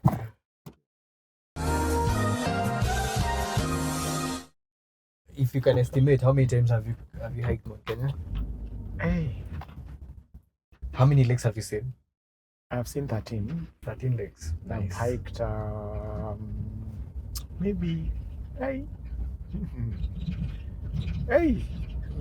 don't know, maybe between 15 and 20, I don't know. Could be around there. Yeah. And last year I did twice, the year before 4 times, and I think this year I've already done once. I think I've hiked maybe 10 years plus. I also do it between Abadeas. Yeah. My most popular day route, for a few hours, because mostly would be my visiting friends from internationals. They want to hike a day, a few hours. We just go Gakoe. Yeah, there's Gakwe route. 4 hours we are out. And yeah. And so, what's the fastest you've hiked from in Mount Kenya? In Mount Kenya. Leave Nairobi at 5. Mm-hmm. I'm at Old Moses. So instead of starting at Cinnamon Gate, I'll drive all the way to Judmea, Old Moses. Leave the car there by 9 and off to Shipton. Rise up following morning 3 a.m. Summit, back, breakfast, out 29 hours. And pick the car and come back to Nairobi. So I can leave today and tomorrow evening I'm home. You're home. And you've already summited. And I've summited. Wow. So that's hiking non-stop. No, I mean, you'll stop. You'll stop in a few. You'll stop at Shipton. From 9, I'll be at Shipton maybe 5, 6 in the evening. So have dinner, sleep, rise up 3 a.m. Summit, back by about 9, breakfast, leave at 10, get to Shipton 4, drive back to Nairobi. Yeah. So, at 54 years. What do you mean? We do this with my friend. I have a friend. Yeah, I mean, like, for the viewers, if they think they are too old or they are for those kind of activities, then I mean. And by the way, I'm not fast. Yeah, that's I'm the not fast. thing. You're not fast. Yes. You're just consistent. I'm consistent. Yes. That's the thing. Yes. Yeah. I don't. If it's a certain pace, that's the pace you're going to follow. Yes. Yeah. Which is something that I truly admire. You told me last time we spoke. Yeah. And that's the fastest I've ever done. Yeah. You told me that you're not interested in hiking. It's not like a thing where you're interested in like hiking Kilimanjaro, Everest. No. I'm not yet done with Mount Kenya. Yeah, exactly. That's what you told me. Yes. And you told me that bado Mount Kenya hujaitambua vizuri. Mount Kenya is the most beautiful mountain I think globally I've ever been to, and I've been to several mountains. Yeah. I've been to Mount Lincoln, I've been to Monadnock, I've been to some other two small things. Yeah. But Mount Kenya, man. I mean, I think I need to show you all the photos of Mount Kenya. Yes. This last hike, I was supposed to go to Carl's Lake. The third time it is aborting. I was supposed to go to Enchanted and Hanging Turn. Those are 3 lakes and turns which I've never seen. So I went back to Lake Hornell. And now, why do you want me to go elsewhere? And I'm not yet done with the 31 lakes and turns. Yeah. And even some of them I would like to go back a second time.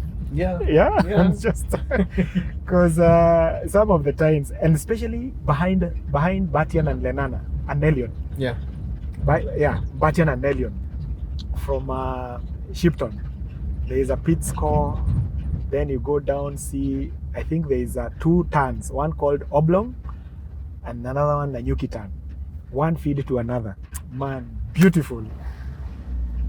Then you go on crags, like where the mountain goats climb, you climb literally like mountain goats at the backside. Yeah. And then the Old Moses beards, they are this size, and some of them brown. Ni kama zile za waria zinapakwa rangi ya, brown colors, Just beauty in its nature, and you start imagining, the kind of. It's truly one of the most beautiful mountains we have. Yeah. Truly. But you need time. Because I think we go with Kiherehere. We just want to summit Lenana and come back. And then tick a box. Yeah. I think that's not really enjoying the hike. I mean, there's much more. When are you Last year after election, that's 2022. 2022. Time is moving. 2022. The other year. Yes, the other year. Yeah. After voting. Again, I told my son. I remember. Are we counting ballots? Yeah. No. So we just go. We come back after they have finished. My God. And you tried to convince me we go. Yeah. I said no. Yeah. Because we went before voting. Yes. We went in May. Yes. Voting was in July. Yes. And then you went again that July. Yes. July. No, we August. Sorry. Yeah, we went August, and I think July we went with my hiking friend. You did it again as well. So you tried convincing me. This specific one, we found a hanging. It's called Hook Turn. It's a turn. It's like a lake, like a small lake. A turn is a small lake. It doesn't qualify to be a lake, but it was suspended on three sort of in between three two peaks. Yep. One peak, it's a road towards Major's camp. It's a route that is used by military. Batuk, AP, GSU, it's a more popular route by them. Yep. And then Hyde Valley, you remember the river that we crossed from Lake Ellis towards Michelson? That river. That small river. That river comes from water. that. Yes, that river comes from that place. Yes, we drank water and we took so many photos. Yeah. That river comes. It's that valley is called Hyde Valley. Yeah. And Hook Turn is up the valley. It's suspended on one of the peaks. So it comes from that. Yes.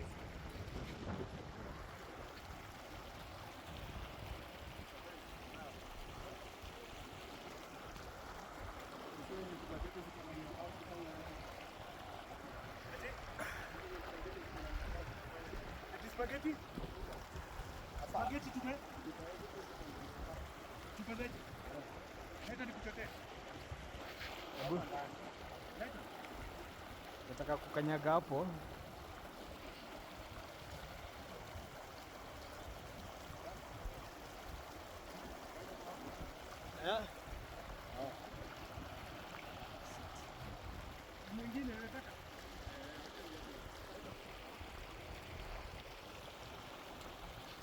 Just hearing the story of Hook Turn and who discovered it, how it was discovered. I think it was discovered by guys from NOLS, National Outdoor Leadership Schools, guys who were just taking a hike home. I don't know, wherever they were going. Yep. Then it is said to be one of the deepest. I don't know how deep it is. Oh, it's deeper than Michelson. Yeah, it's just a Catan, but it's said to be one of the deepest. I can't remember whether it has fish. What I remember is there was no road back to Old Moses. Yeah. We had to bushwalk. Bushwalk is, passing a place for the first time and creating your own route. That time I had a nerve which was aching, my sciatic. I thought, normally I don't give in to aches. Yes. I compete with them until they go. If I have a knee ache, I compete with it until it goes. A typical man. This one, that's same stubborn. Stubborn. This one refused to go. Yeah. When I came back to Nairobi, guess what was the issue? What was the issue? Running and not stretching, because I ran. Oh. Just like a stretch. There's like a certain specific stretch you need to do before you run. And when after I ran. Oh, after you ran. Okay. And whenever I started stretching, like a thing went. Yeah. The thing just disappeared, and it disturbed me that whole journey. Yeah. So we bushwalked out up to Old Moses, then exited. Had fun. We were woken up by a canigo like that one. We had slept going to Major's camp. Yeah. On a karok because we found sun above the clouds. We had left Nairobi very cold. Yeah. So we found sun above the clouds and just slept. Yeah. We had grrr, grrr. Yeah. And it's so fun having a hobby that is also good for your health. Yeah. You don't have to worry about your lifestyle. Well, because this is also your lifestyle. Yeah. Because it's a hobby that you do for fun. Yeah. But it's very beneficial to your health. But I also meditate a lot. Yeah. It's in those hikes that I detox. Now after the pressures of work, pressures of service, community enrichment, because we do a lot of community work. It's draining. Yeah. And I'll want time off. And my time off is time alone, and hiking actually re-energizes me. I'm physically tired, but when I come, I have some other emotional strength, and I can push it for a few more months. Yeah. So yeah. So it's So also good. doubles as that. Yeah. And now this year, because you've already done it once, when are you going to do it Actually, it wasn't this year. again? Oh, at the very It end was of last year. End of last year. It wasn't this year. Before New Year's, just before, Just 2 before days, New Year's, yeah. a day before New Year's. Yeah, Because you came back on I first. came back on 31st, 29th to 31st. 29 to 31st. Yeah. So now this year 2024, when are you doing it next? I might go in February. Okay. And February I'm going because of there is a buddy who is going for 2 days. Yep. And my daughter also wanted to hike. Yeah. So I think whenever they ask, I'm going to be available to go with them. Yeah. Yeah. My son also wanted to go with me. Yeah. Because I was going with I think I also gear. There was no time to get gear. Proper gear. Proper gear for him. I thought it would be. They grow so fast. So yeah, because when you are younger, especially if you have young kids, yeah, you have to keep buying new gear because they're growing. Yeah. So he didn't have gear, so we couldn't go with him. So I could go with the two of them. I don't know. They have never gone together. The big one, the big your two. Kids, huh? Yeah, I either go with one or the other one. Oh, okay. So I think if they want to go together, I think it will be still good. So the one after that one, I'll come. Good. Yes. So after February. Why don't you say when? Why kusema the one after that one? Brian, I know you say the one after that one. Yeah. Why can't we just okay, let's right do now? this. Yes. What's the best time to go hiking? Any time is good. No, hiking. I mean like. No, you say the time. Oh God. Yeah, you say the time. Okay, let's do this. Yeah. We're in January. Let's go in March. March. Yes. Good. When March? March. How is March looking? March is okay. Anytime hiking is okay. Okay. Okay, the last week of March. Last week of March? Yeah. Do you mind doing weekday? I don't mind. So we do Tuesday to... Because I can take a few days off. Yeah, Tuesday, Wednesday, Thursday. Yes. 26, 27, 28. Sour. Higher. Good. Yes. This is Brian. Okay. Now Brian Mt.Kenya hike. Yeah. Do you want us to discover something interesting? Yeah. Which one? And also what I really want to do as well is fishing, because last time you taught me how to fish. Yeah. And I kind of want to do it. I want a very scenic route. Good. We don't even have to get to the top, honestly. No. Yeah. Then prepare 3 days. Yeah. 3 full days. Okay. Good. Day 1. Yeah. This is 26th to 26, Tuesday to Thursday, that is 28. Prepare 3 full days. That is day 1. Yep. We drive to Met Station. Okay. And leave. So we leave Nairobi day 1 at around 4 a.m. Met Station at 7 a.m. Walk to Austrian Hut. Yep. Austrian Hut is beyond Makinda's. We go sleep there. Rise up morning, go through Thompson, go to Carl's Lake. Maybe we can go Enchanted and then Carl's Lake. Camp there, fish there. Yeah. At Carl's Lake. Yeah. Then leave that day. If we can get a route to Lake Hornell, so be it. If we can't, we just get out back to Makinda's as we look for another one lake in between. And then come back. Okay. And then come back. Sour. Deal. So 3 full days. 3 full days in 26th March 26th to 28th March. To 26th, 29th. 28th. Yeah. Coming back 29th. Yeah. Sour. Yeah. Deal. Yes. Good. So now I just prepare. And come with your camcorder and anything else that can document. We'll document. Wow. Now, let me think about the crew, so that it's a crew that will fish. Yes. It's a crew. I normally go with another crew that we have bad luck. We scare the fish. We don't get anything. Yeah. But me nikiwa tutapata, because tutapata. Even the last time we got in Yeah. Michelson. And it was very tasty. Yes. There's something about the water, like the water we drank from that river. Yes. It's me, I've never, it's so pure. Yes. Like I've never drank Yes. that kind of water. Yeah. I can't even explain. Yeah. You know, people think water doesn't have taste. Yeah. Go to Mt.Kenya, Yes. drink from a stream. Yes. Yes. You will know Yes. water has taste. Yes. Yes. You even want to carry it Yes. and come with it home. Yeah. You think water doesn't Yeah. have taste, Yeah. drink from Yeah. a stream Yeah. from the mountain. Yeah. You think fish is, all fish are the same?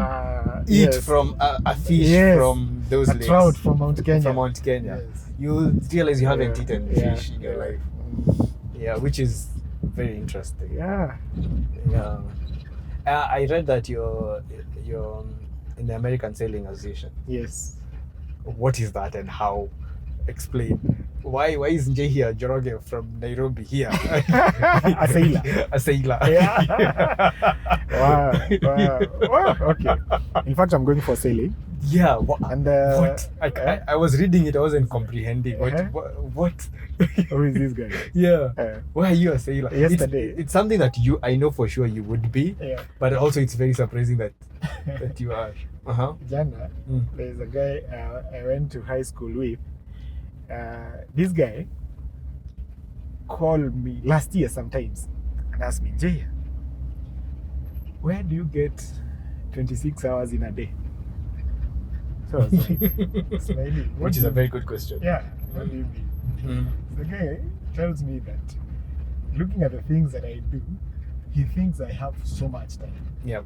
So, the crocodiles are out. Yeah. Yeah. Mm. So I had invited him to come into my space yesterday to see some of the things I do. So on Mondays I teach kids Bible. So he came. So fortunately he also sat in the men. It's BSF men class. Yep. So he sat into the class and I think he enjoyed. I don't know whether he did. We haven't chatted after that. I think he enjoyed the lecture and the welcome. So now that you're asking at this guy, because part of the thing, why one of the reasons why he was asking is because of that. He saw that I'm a sailor. Yeah. I'm a skipper. Skipper ni dereva wa yacht. Okay. So I'm licensed to charter a yacht. Yes. Okay. Mm. How it started through the prayer breakfast. Uh-huh. Prayer breakfast are men who meet every week in different places in Nairobi to pray for the nation, to breakfast together, and to just have conversations. Okay. And conversation it's not scripted. Mm. It is not prepared. It's not structured. You just meet, and whatever starts off is what you talk about. Yeah. Can be anything: parenting, investment, business, marriage, politics. Name it. It can be anything. Yeah. Yeah. So, I'm in a chapter called Loration. So we meet every Friday. Good men, most of them in business, some in employment, and just have conversations. And we're about 40 of us, but because there is no register, you might find your 10 this day, 7 another day, different mix, not necessarily the ones who were there last week. It's as and when you feel like coming. Yeah. But within these small chapters, also there are the men who are behind the National Prayer Breakfast. Yeah. So annually we have a gathering of men.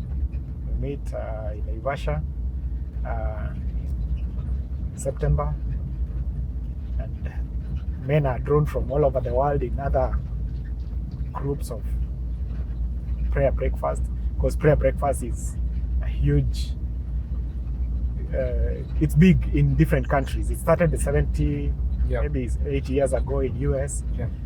The US National Prayer Breakfast is happening end of this month, and I'm going. I'll be going on 25th to DC, and so such an invitation. So we also invite others from other parts of the world. Yeah. So in Naivasha, one man introduces himself, and it was the introduction, and say what they do, what they love doing. So he says he loves sailing.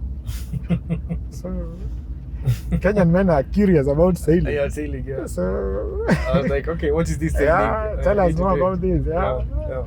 Yeah, I mean, you could join me. I'm going next year to Italy to sail. So you just okay. So himself, he loves sailing. He just loves sailing. Yeah. So that specific here, this is a family. Yeah, this is a family of baboons. Tell me about baboons that I don't know. So baboons, it's like a dog and a monkey had sex. And monkey that? And had sex. A monkey that has had sex? No, it's like a dog and a monkey had sex. Oh, okay, I get you. It's very dangerous. It's like a carnivore. Well, it's an omnivore, but it behaves like a carnivore. Yeah. And then also they groom each other. You can see that one is grooming. Yes.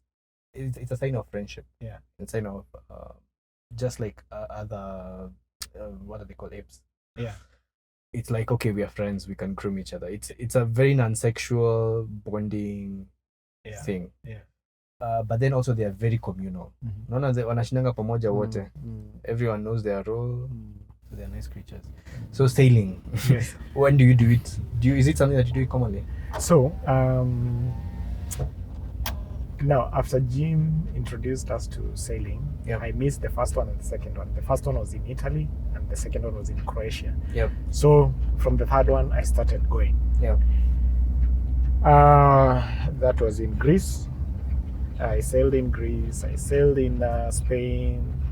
I sailed in BVI, and BVI, when we were there, Richard Branson had there's a group of Kenyans sailing in the BVI waters, and he invited us to his house. He owns 2 islands there. There's Neka and Mosquito. Yeah. So we went to visit his house. He hosted. I think we were almost 40 men then.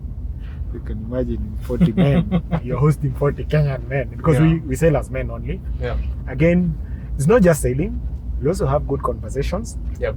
It's a bonding opportunity. It's a bonding opportunity. We can read a book and then discuss the book while we are on the waters. While this, basically we just sail. It's wind and the water. It's not an engine boat. No, it has an engine, but we'll put it off. Yeah. Okay. Yeah. Put it off and just enjoy the wind and the water, and then have good conversation. We cook on board. We have lunch on board. Sometimes when we dock where there is no a good beach or a good place to hook the boat, we just do it in the water. So, and sleep in the boat. And sometimes we'd have dinner in those exotic to cities or to towns, within the different waters. How long does it take one trip? One trip is about 10 days. Okay. So it's 10 days in water. We'll be in water for a week. Okay. Basically Monday to Friday. Okay. But now these are the days are travel days. Travel days, okay. Yeah. Okay. Thank you so much, Njihia, for doing this game. I had such a wonderful time. How often do you do this? Once every week. Yeah. Maybe once every 2 weeks. Awesome. Yeah. In a month. Sawa. I do once every 2-3 weeks. Yeah, depending on the good. Yeah. Good. Yeah, at least tumeona Simba. Hey, I love that. That was a good highlight. Yeah.